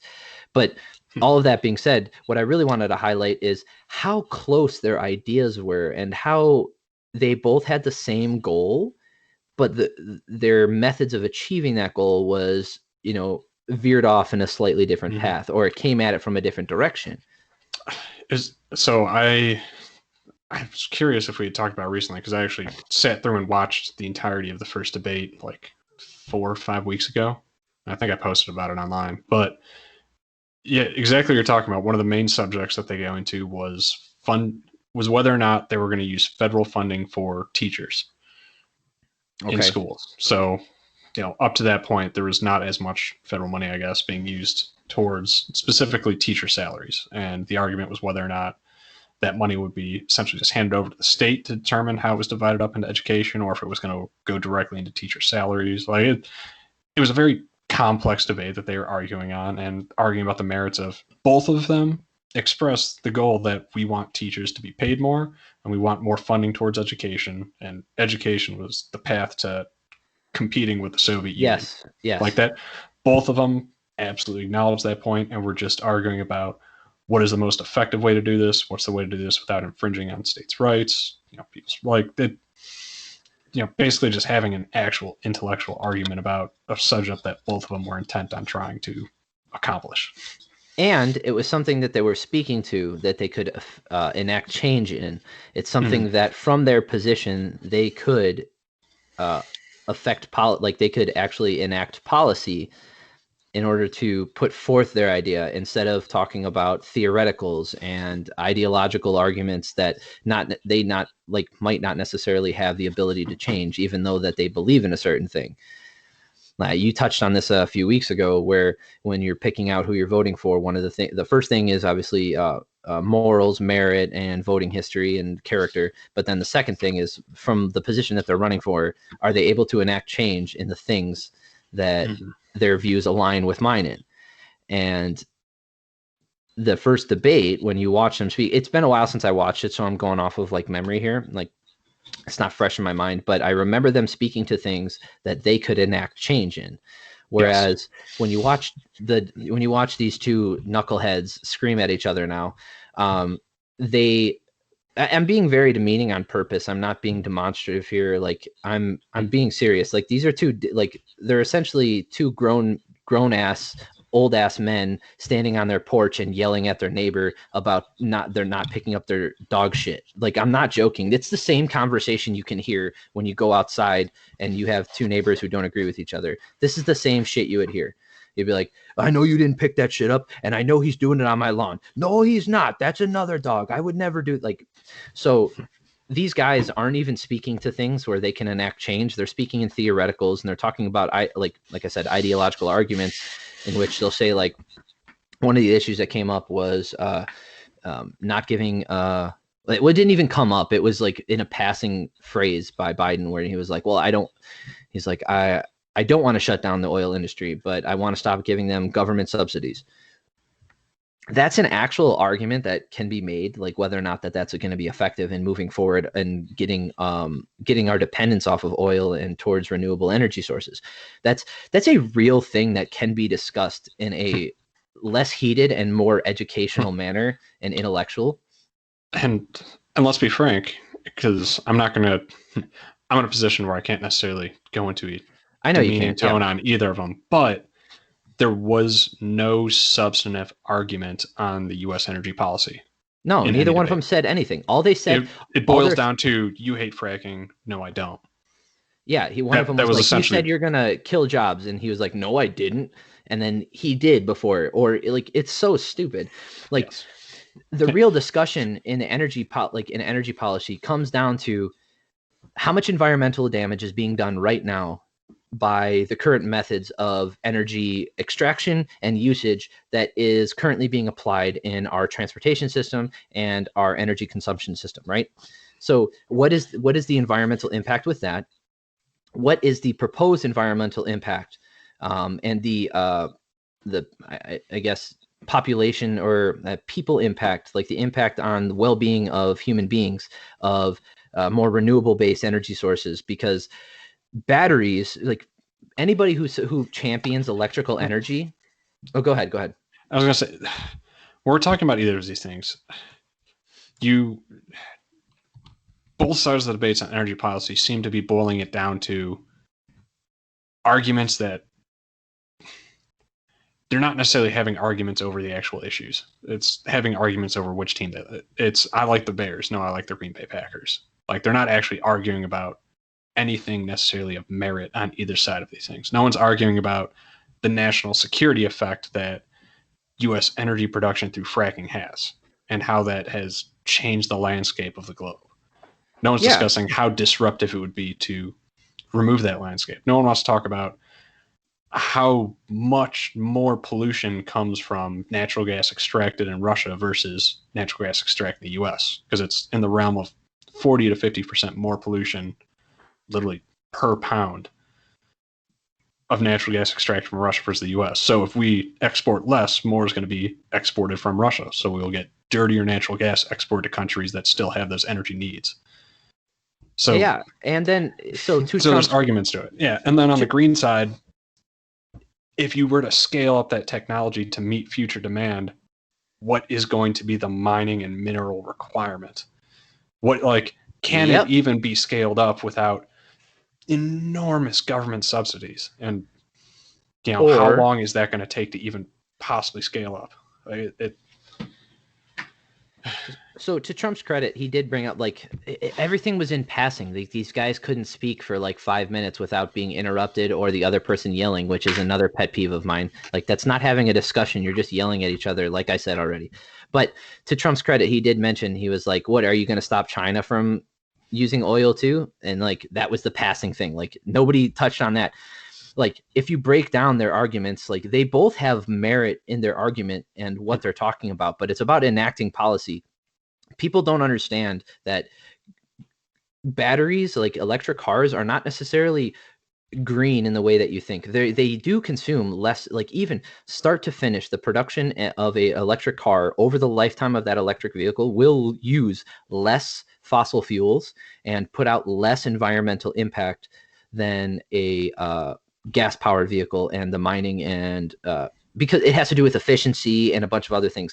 But what's not talked about is the human cost, because making a lithium ion battery is not green. It's extracting cobalt is they use like child labor for that, and it's not that's an essential component in lithium ion batteries. So if we have advancement in batteries and battery technology and storage technology, now we're having a separate conversation. But I can tell you, being from you can too. We were both in the data sector. What kind of battery are they using? Well, what kind of battery is used in the battery backup industry? I can't remember off the top of my head. Lead acid. You were working in it more than I was. I know, but I figured because if you're there, you might have heard it in passing. But they use lead acid batteries, which is the same kind of battery that's in a car. Now, the usage of those batteries, they are a 5-year battery. After 3 years, you need to replace that battery because it starts to lose its ability to hold a charge. Okay, so you have 3 years of usage on that battery. Now, in a vehicle, they use lithium ion batteries, so that's different. But we're talking about getting off of coal and starting to move towards renewable energy sources. In order to use proper renewable energy, outside of hydroelectric, because that's constantly flowing, if you have wind and solar. Renewable is also kind of a misnomer too. Yeah, I mean a little bit. Yeah. So, but like if you want a wind and solar powered based energy grid, you need to have a way to store that energy when it's in excess, and a way so that when it's it's scarce, you can distribute that stored energy. And the way we do that is with large batteries. So most of that is going to be done with lead acid type of deals. Now you can do that with lithium ions, but those lithium ion batteries are very expensive. And yes, they do hold the charge for longer and their lifespan is longer, but they do degrade over time, same as a lead acid battery would. So all of this, like, I don't want to get too into the weeds with technical stuff, but I'll tell you that we don't have, like, there's no clean way to properly produce the energy to scale up for the economic needs of the United States. Actually, I just lied. Yes, we fucking do, because nobody talks about this. You're going to say it. It's my favorite one. Nuclear energy. Why does nobody use it? Well, France does. We have one party that is wholeheartedly in the pocket of one industry. We have another party that is wholeheartedly in the pocket of other industries, and also the industry that one party is also in the pocket of. Yeah, they're both, everybody's paying each other. It's terrible. Except for nuclear. I know. It's like, oh, that's where all the sciencey people go. Like, keep it to yourselves, science. You guys are all, they're too smart. The U.S. and the U.S. nuclear system suffers from a number of things. One, it's old. Well, it's old because people freaked out for no reason. Thank you, Ralph Nader. So people freaked out for no reason after 3 Mile Island. And we stopped investing. Can you imagine, like, really picture this in your head, where would the U.S. nuclear industry be if they were given the government subsidies that green renewable energies were given? They would be in every state. We would be where France is, if not farther along. It's if they had gotten the form of energy that we have right now. And people don't realize it because they think, oh, toxic waste. It's recyclable. France recycles. Mostly, yes. France recycles upwards of 90% of their nuclear mostly. waste. Yes, it's not 100% recyclable, but yes, it's mostly recyclable. Yes. So as far like I wrote a paper on this in high school, So did I. Like I was like, because we had this energy debate, and I was like, we need to move to more nuclear-based energy because 1 pound of uranium, 1 pound, can power the lifetime needs of energy from an individual. There is enough stored uranium in the United States to power the United States energy needs scaled up for the next 250 years. Yep. And guess what? Do you know what the output is from a nuclear power plant? Do you know what the output is that's coming out of those big towers? Carbon emission wise or watts? Oh, it's steam. Yeah. It's steam. It's fucking water. Like those big stacks that are scary looking. It's making water. And not acid rain like what you get from coal plants. Yes. It's just water. There are no air pollutants produced by nuclear power plants. The only waste that is produced is the depleted uranium, and it can be recycled with it at an energy cost, right? So there is an energy cost for like making that depleted uranium into usable again. I'm having a brain fart on the words, but you can reuse that. And in fact, with more advanced nuclear power plants, you can actually use the depleted uranium from the older power plants, because if you have a instead of a graphite moderator, which was the same one that they had at Chernobyl, which it was an antiquated design. Chernobyl was a human mistake. It had nothing to do with the technology. It was stupid. Look, if you really want to know more, I can describe it to you, but it's going to be boring. Just go read up on it. It's all about a changeover and testing the system, and the people overrode the fail-safes. They fucked up. Yes. Also, if you still think 3 Mile Island was some crazy thing that injured a lot of people, go read up on that. Please. Go read how much radiation was actually released from 3 Mile Island. Almost none. It was the equivalent of you going and getting an X-ray. Yep. Yeah. So there's obviously we've had setbacks in the nuclear industry.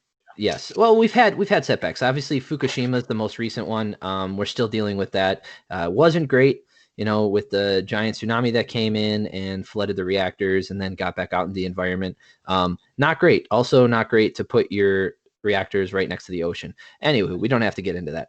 Also, very old reactor. Because it's not getting the investment that it should be getting to rebuild and stand up new reactors. Exactly. So if we had a nuclear-based energy system, you no longer, like, all of the coal that gets extracted, like, we could get rid of all of that.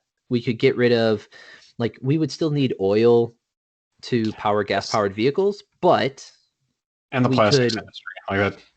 Yeah, well, yes, but we're still going to need oil, but we'll need it in far less quantities because we now have a green... It's green, fuckers. We could have a green energy source for all of the electric vehicles. It's glowing green.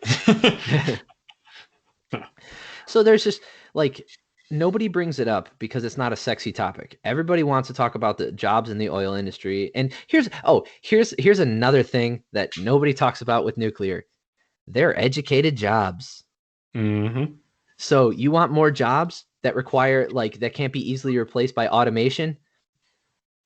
By the way, you want jobs for veterans? Yes, great jobs. Hold on. Security Security clearances. details at nuclear power plants Yep. are some of the best paying security jobs you can get. Damn near the equivalent same salary as being a cop with with way less stress. Yes. Yes, Yeah. there I it got a wouldn't couple be buddies that work at nuclear power plants in Illinois in security, and it's a fantastic job. yeah, like Byron is shutting down, dude. I know. Byron is a power plant down the street from where I live, and it's outside of Chicago.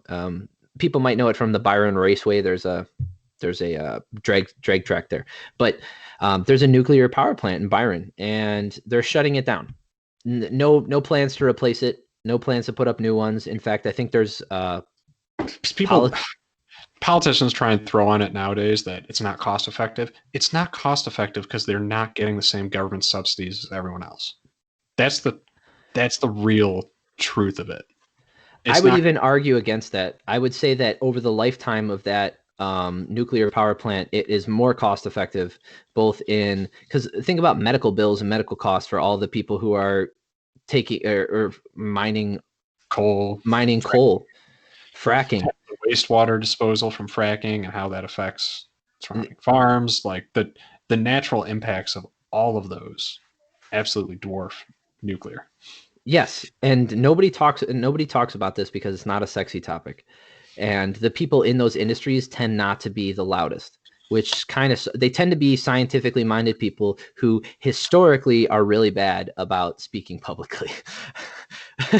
If you want to pick a group of people who aren't great at speaking like public speaking, pick a bunch of like physics nerds. I Basically, would know. we went downhill after Oppenheimer. So. They've been downhill. There's been like 3 people who speak in public. 4 if you count Hawking. But yeah, so like watching these debates, like or this yelling fest, it just made me realize that there's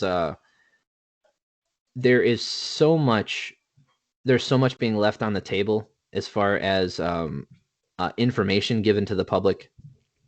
There is so much that could inform voters, that could inform the American public about real things that are happening in the world, real things that can actually affect your day to day. Because let's be honest, like who the president is doesn't necessarily affect your day to day as much as who the governor is of your state.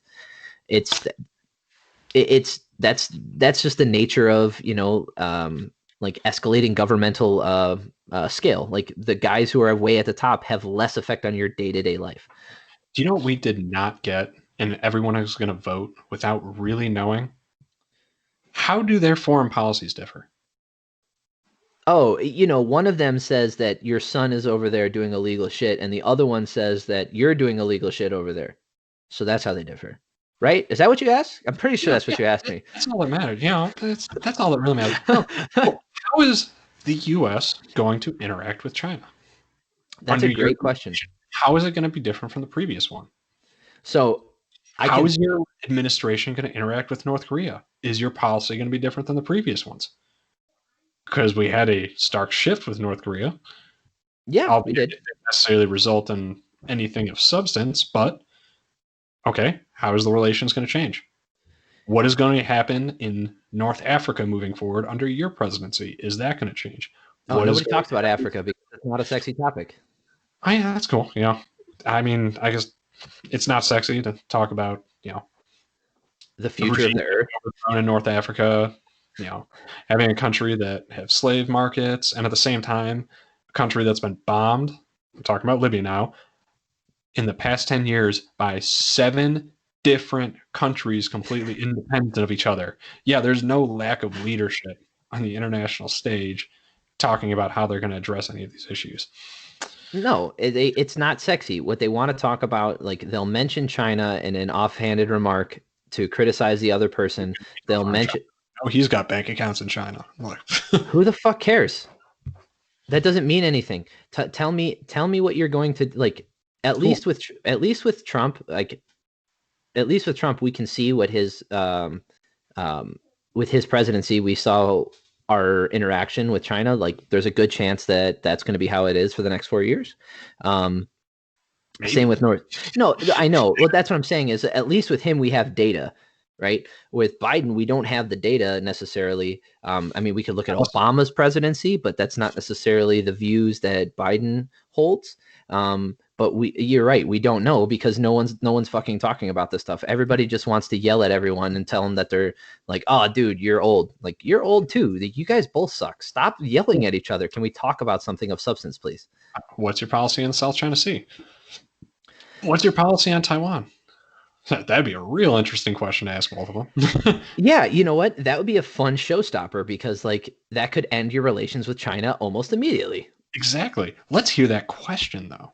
Yeah, yeah, just like, hey, I would love to know if China invaded Taiwan. Am I going there? Am I not? Like, what is my reasonable expectation here? Under which administration can I expect it more from? I think a good question would be like a simple one, like, is Taiwan a country? Is Taiwan a country? It's a simple question. And if you can't, it is an incredible question. Because if you say yes, then you automatically almost automatically cut ties with China. Can you imagine asking that to the CEO of Disney? Yeah. Like, Hey, I'm trying to think of who it actually puts more pressure on, the president or the CEO of Disney.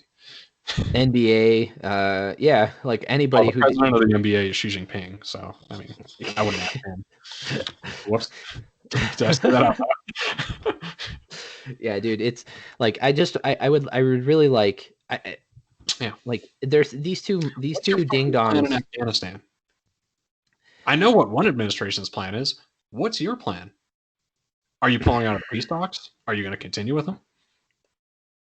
Well, are we surging?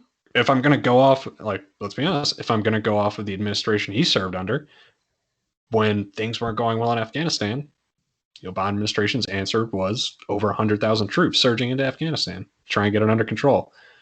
Do I go off of that, or is Biden planning on a different tactic?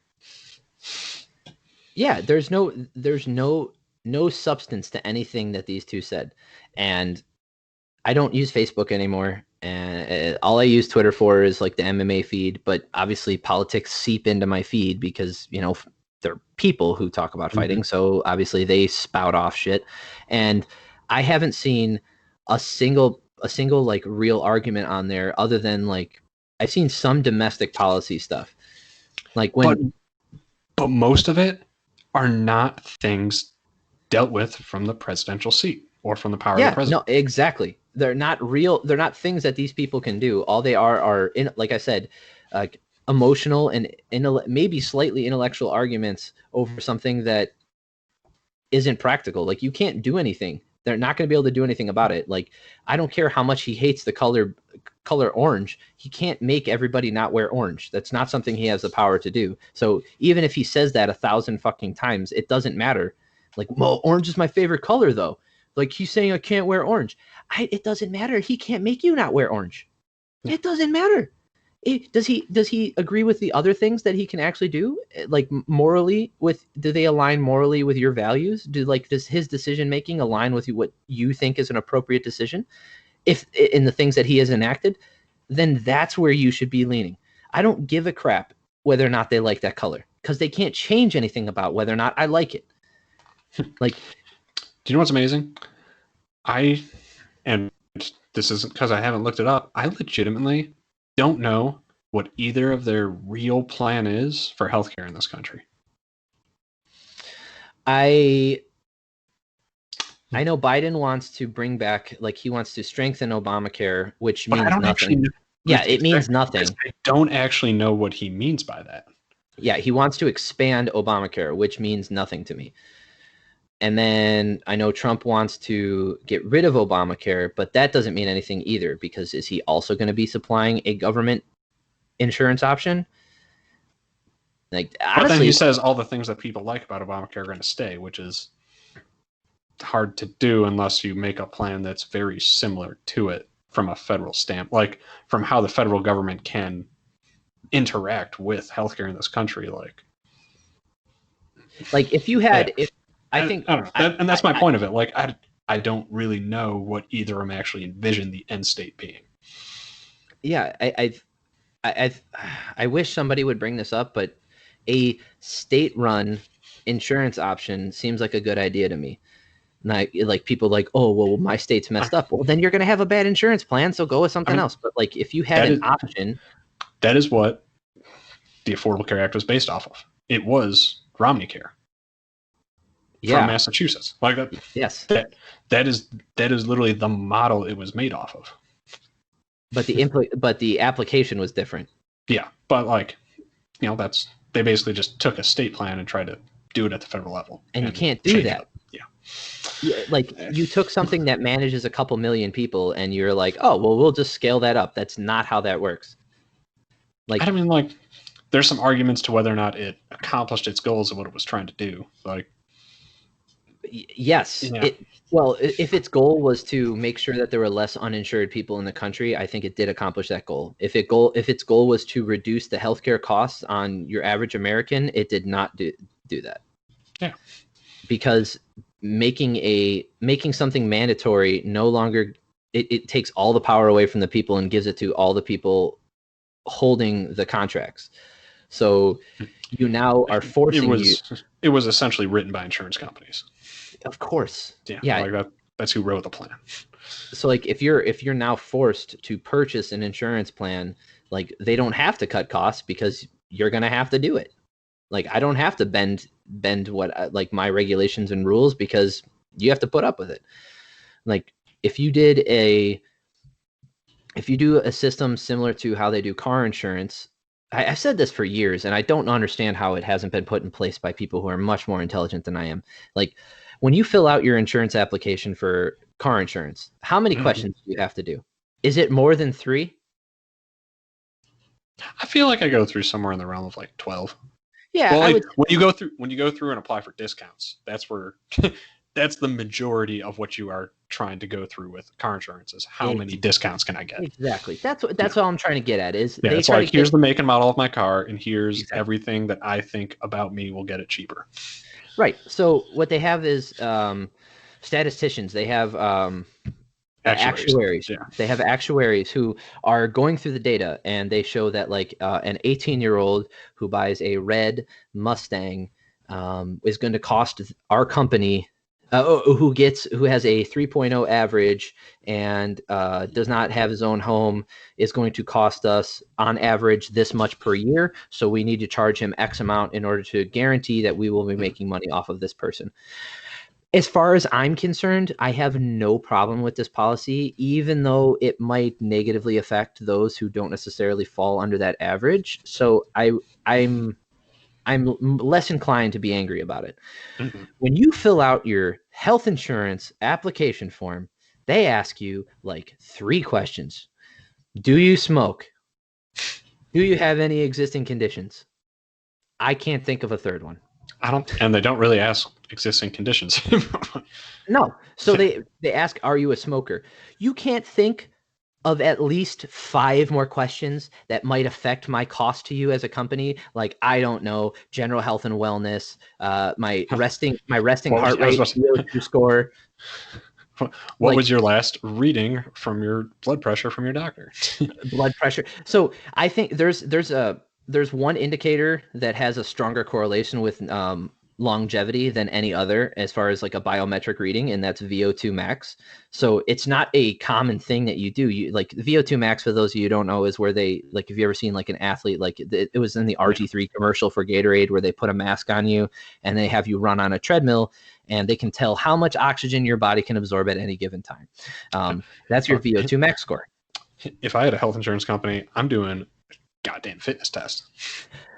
I was going to get to that. So I think there should be an option. What's your waist? And also, what's your waist measurement? People might not like that. It's still a huge health. It is a huge health indicator, even if it's not necessarily causation.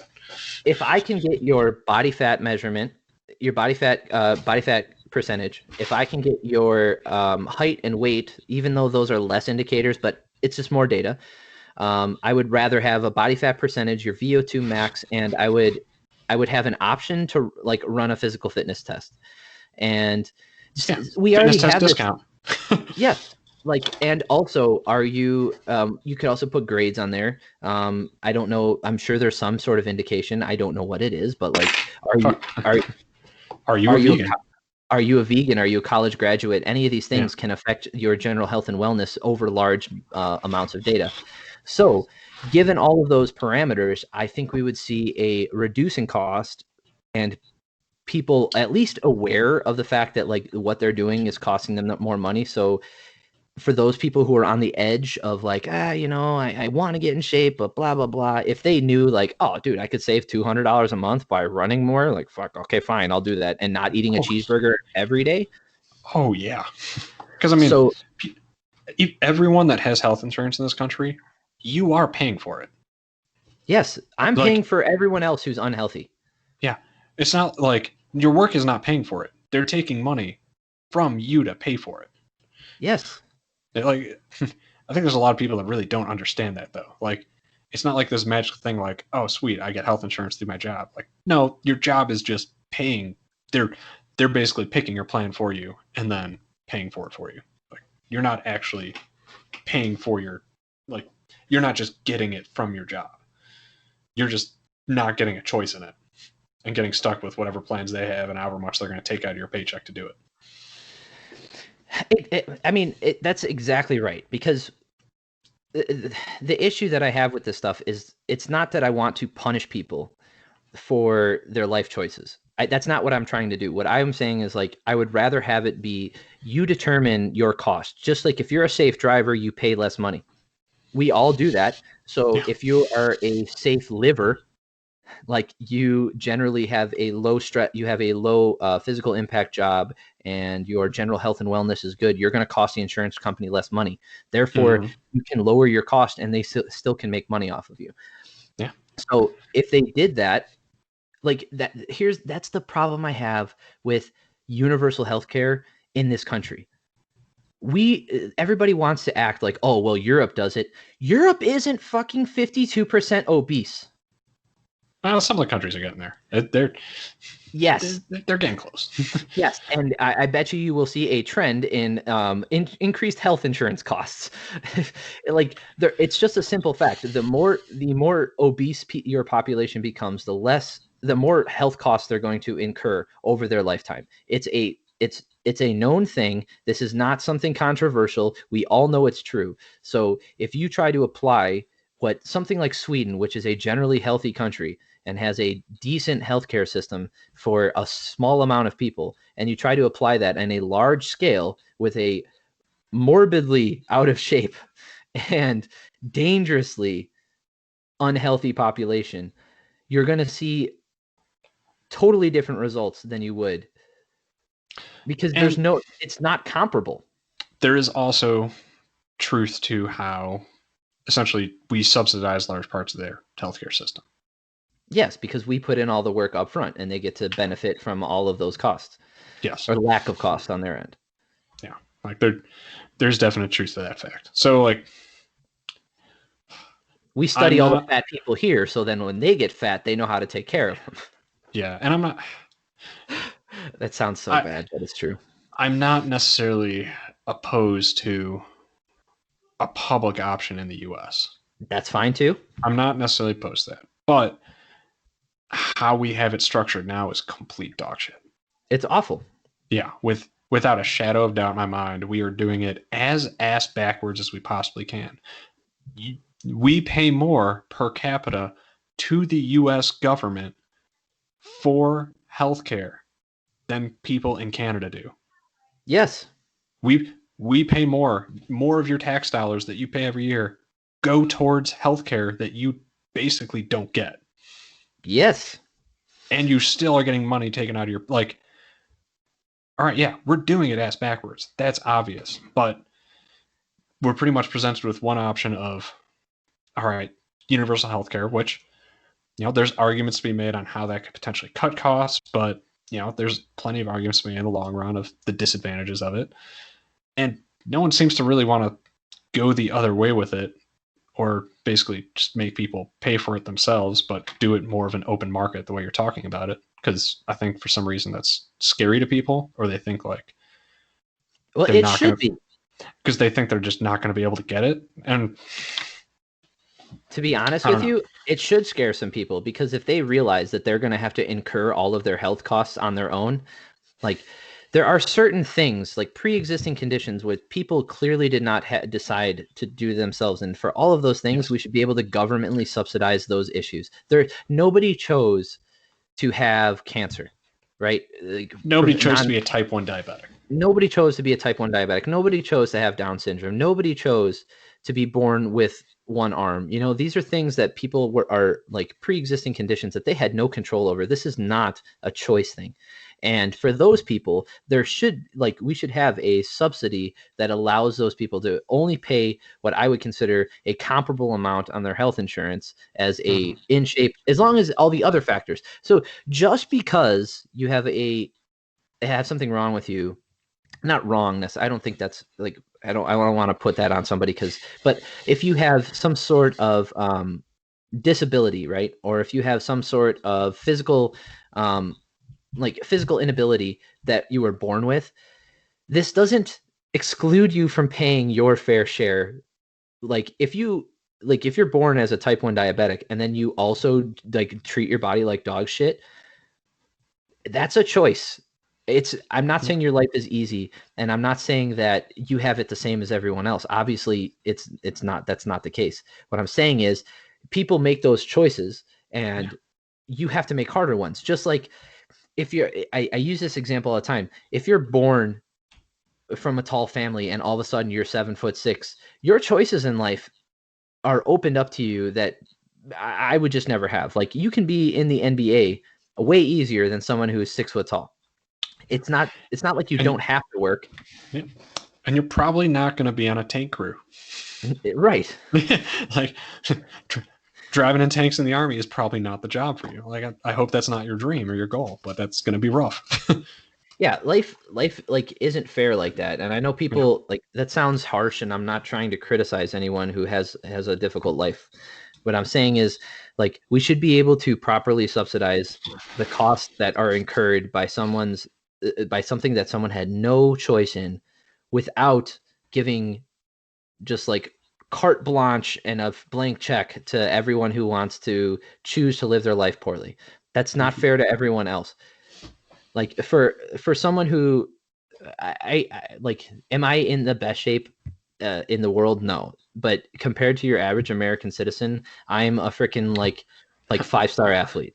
I would argue on an open marketplace, you would probably pay less for health insurance than you do for car insurance. I would hope so, because you know how many times I go to the doctor a year? Once. I was about to say the minimum amount. I Yeah. go once, and that's for a general checkup to make sure that like everything's looking okay. And to be honest with you, I don't really need to do that. Like, yes, I should go just to make sure, because you can't see everything from the outside. Yeah. So yeah, you should go get checked once a year. Now, should I be paying $1,500 a year for a family of 4 who uses the doctor once a year apiece? Actually, No. it's more than $1,500 a year. It's probably closer. I was about to say that seems low. Yeah, it's probably closer to like $12,000 a year if I paid for it myself, like without it being paid for with the company that you work for. Yeah. If you were to take all the money that they take out of your paycheck, it's probably around, for a family, it's probably around 300-400 a month that they're taking out. Yes, plus the Yeah. whatever I pay on top of that. Yep. So now we're looking at something where, like, car insurance is one of those things where I can understand, because you know the I damage to a I've had two vehicle. cars. I've had 2 cars total in the past 5 years to no fault of my own. Yeah, and That shit honestly, happens. like, that can happen. It's humans are fallible, and driving a vehicle is relatively dangerous, as opposed to like a lot of the other things that we do with our lives. But when it comes to lifestyle things, you can greatly mitigate the risks, like the health risks of your life, by eating healthy, exercising, and avoiding dangerous activities. Now, avoiding dangerous activities sounds silly, but if you're not a skydiver, you're not mountain climbing, and you're not swimming with sharks, you're not doing things like if you're not like actively doing BMX and those kinds of things, chances are you live a low risk lifestyle, and the cost that you're going to incur. And there's probably some argument or probably some data to back up that people, even in a lot of high risk lifestyles, probably maintain their health in other ways to the point where it costs less than people that don't do high risk things but just take care of Yeah, their body because like of like shit. Like, medication. yeah, like someone who skydives have to stay under a certain weight and has to stay in reasonable shape Yeah, for the most part. Like someone who, someone who rock climbs has to they're stay probably within. health conscious. Yeah. Exactly. So like, honestly, if an actuary went through and did the data on it, it probably wouldn't raise their insurance as much as if they had high blood pressure. Yeah, and that's like there's again I think we're circling around here, but there's a there's something to be said for a healthcare system to where we don't punish those who are in need, and we can but at the same time also not punishing those who are actively bettering themselves and keeping their costs down. But what is amazing is the discussion that both of us just had about it. Is 1,000 times It more might than as what we've heard. might as well have taken place like at a fucking PhD thesis defense in comparison to With what we have no seen. information or data Exactly. except Like offhand remarks. Yeah. us just shooting at the hip and pontificating about things and like having a philosophical talk might as well have been a thesis defense from each of us compared to what we've seen thus far when talking about healthcare. All right. Okay. I got one more issue for you, and I just want to bring it up because I did get a new job, so I'm super excited about that. Congrats. Woo! I'm still in the automation industry. I'm working in a different sector now, but the reason I bring it up is because automation has seen a large influx in the application due to COVID. So what a lot of companies and industries are seeing is that it is much more cost effective to automate now than it is to hire someone, train them, and lose them because it is a relatively low skilled job and they go elsewhere.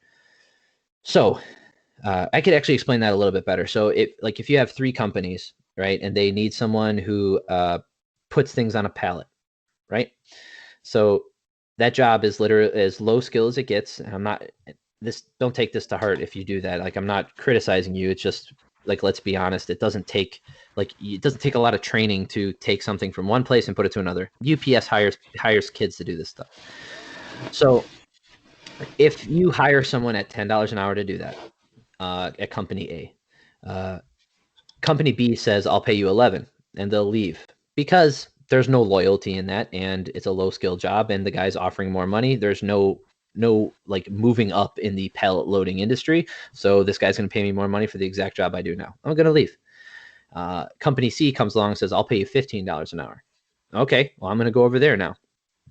Still a low skill job, but now it's getting to the point where I'm paying this person so much that I have to teach them other things. I can't just have them loading pallets and paying them this much money. So I want to train them in other processes that I have at the facility. So that's going to take time, money, Yep. and effort. And then train you on forklift and get you a forklift light. Like sure. Yeah. And now company A again says, hey, that guy can do all those things. Cool. I'll pay you 19 an hour to come back here. All right, I'm going over there then. So it's just a circle of these people leaving and coming and going, and you're just constantly losing productivity. You're losing money on training and all this stuff. Whereas if I buy a robot that costs, I don't know, $3,000, $5,000, that's an initial investment that doesn't require insurance, doesn't require time off. It doesn't require any sort of training other than typing in some stuff and giving it the initial instructions. So what companies have realized, especially during they've been doing this for decades. Like all you have to do is watch how a car is made video, guys, and see how many robots are putting those panels on. It's not people anymore. Goddamn robot arms. They're everywhere. So those kind of arms are also being used in other industries, and putting those things on a pallet, that's a simple job that can be done by a robot. And I brought all this up because I don't hear anybody talking about how automation is going to take away a lot of unskilled labor jobs. I remember And one person speaking of it, but I feel like he I was got pushed I off was the. literally just about to fucking do that bit, you jerk. Didn't his mic get muted out of all the people who got muted or There should was have gotten muted at some there's a point during their debate strange history? Asian fella who was bringing this stuff up, and he had like these funny looking shirts, and um, Mm. yes, Andrew Yang was the only person talking about this, and never once did anybody else hit on this issue. It's a real thing, and I don't know how everybody has avoided this issue as well as much as they have, but nobody is talking about it. Nobody. Well, and I think it's going to be multifaceted too, because it's going to be a combination of automation and then gig economies popping up, which I think will be able to replace a lot of things. What's that? So think like how Uber's disrupted the taxi industry Oh, and okay. Airbnb Yes. disrupted hotel industry. Ooh, hold on. Go ahead and talk for a minute. Yeah. So it's not just like, so automation doesn't just mean like putting robot arms in a facility. You could have automated driving, which Andrew Yang brought up.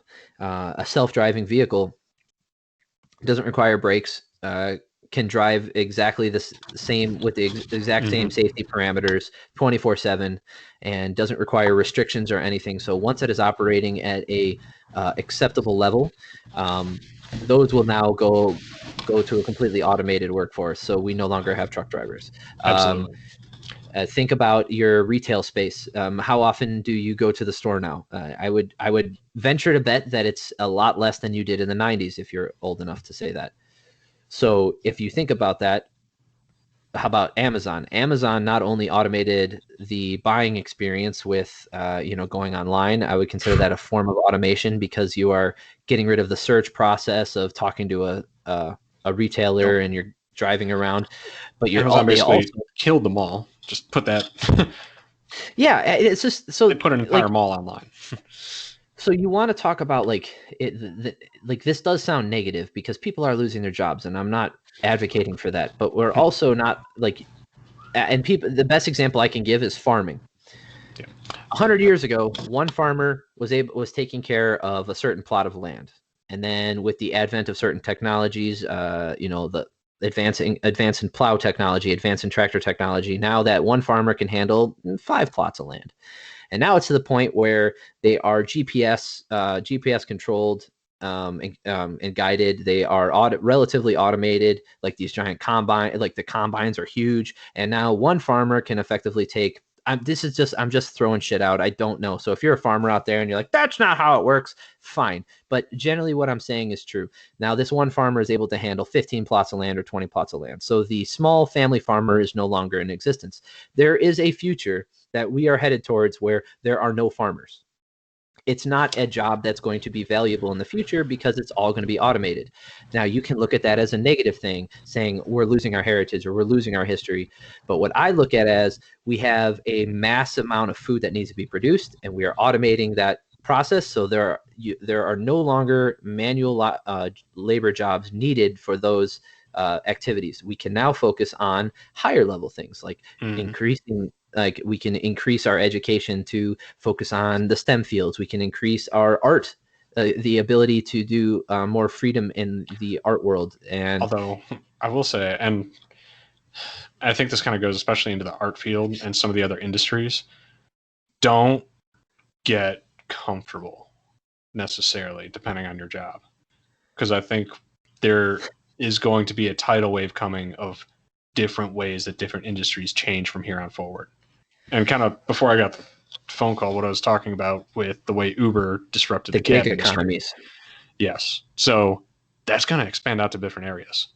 If you're like, for instance, you're going to see that, especially with salons closing, you are going to see essentially gig economies for salon and spa treatments.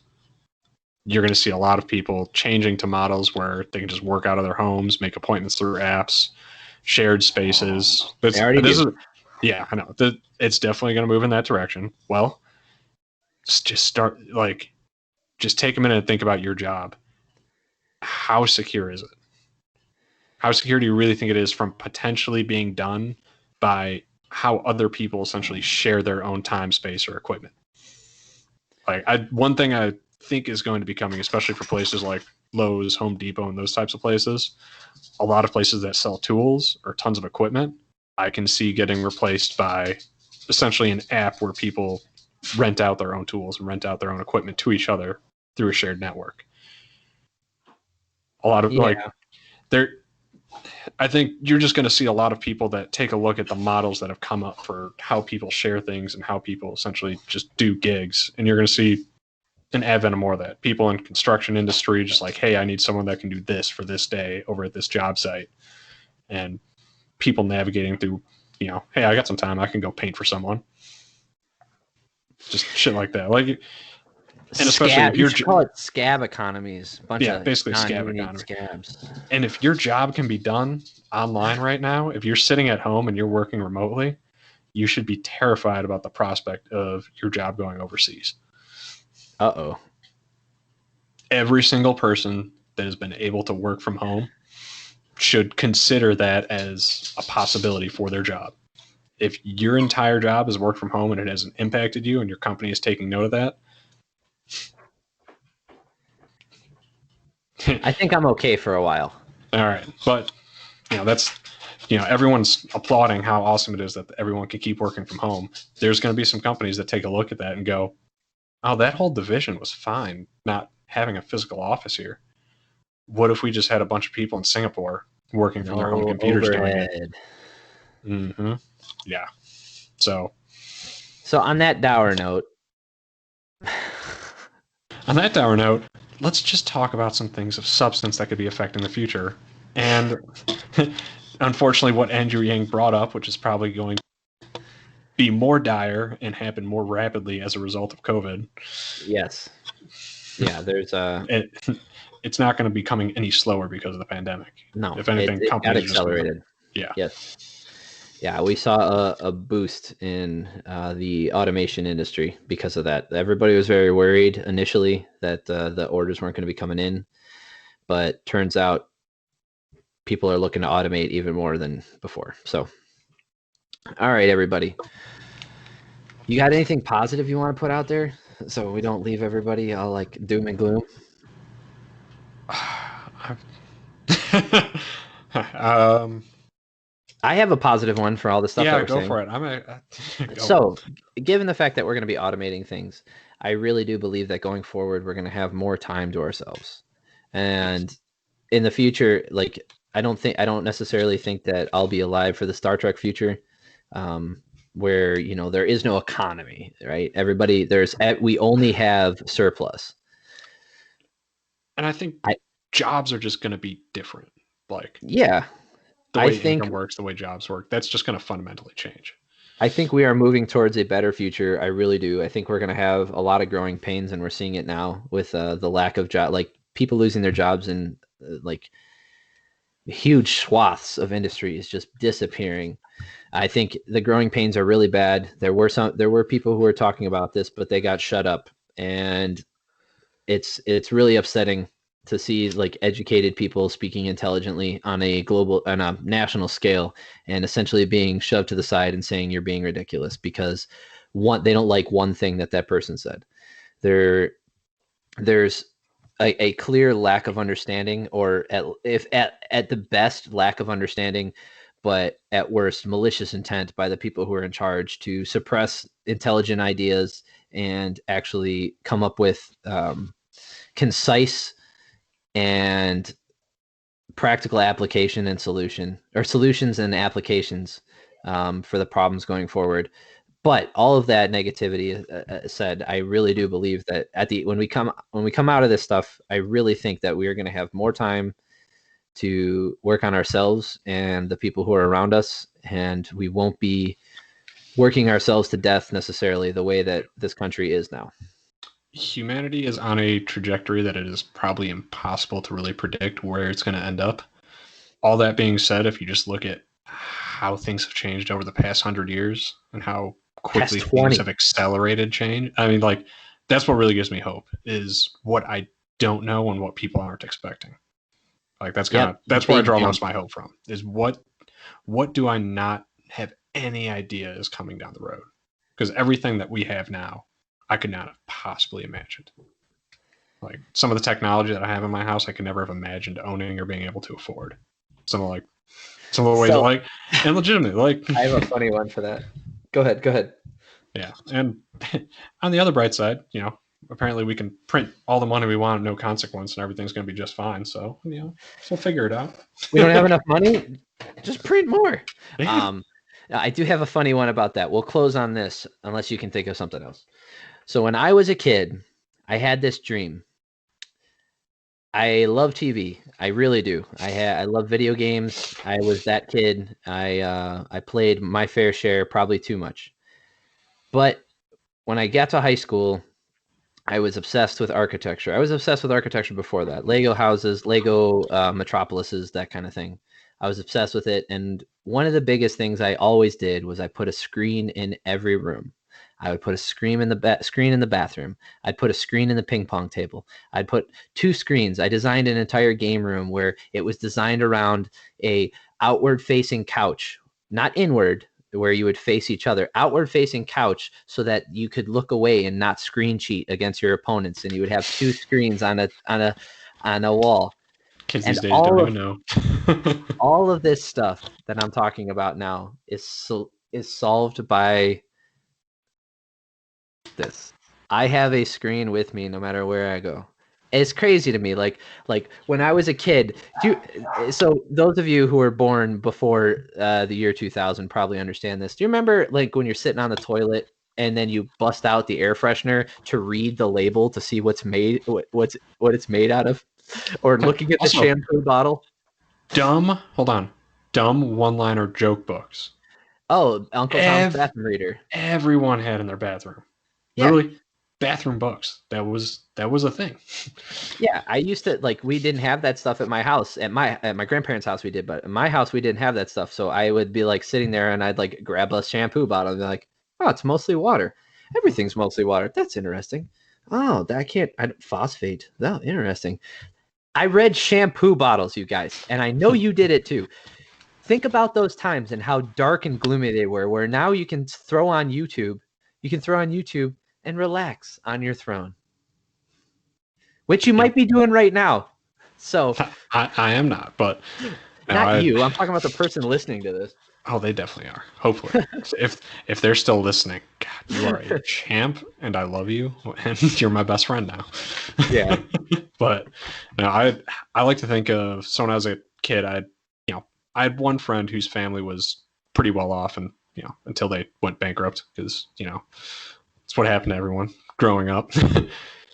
Everyone just lived way outside their means until the economy Yeah, it was the crashed. 90s. We were doing great. Nothing's wrong. Exactly. What's the worst thing that could happen? They had a like entertainment center in their basement, and they had this. I thought it was like the biggest TV in the world, and it was still box TV. It was before the days of flat Like screen. a 30-inch TV. I want to say it was 55. Like it was. I know it was a DLP.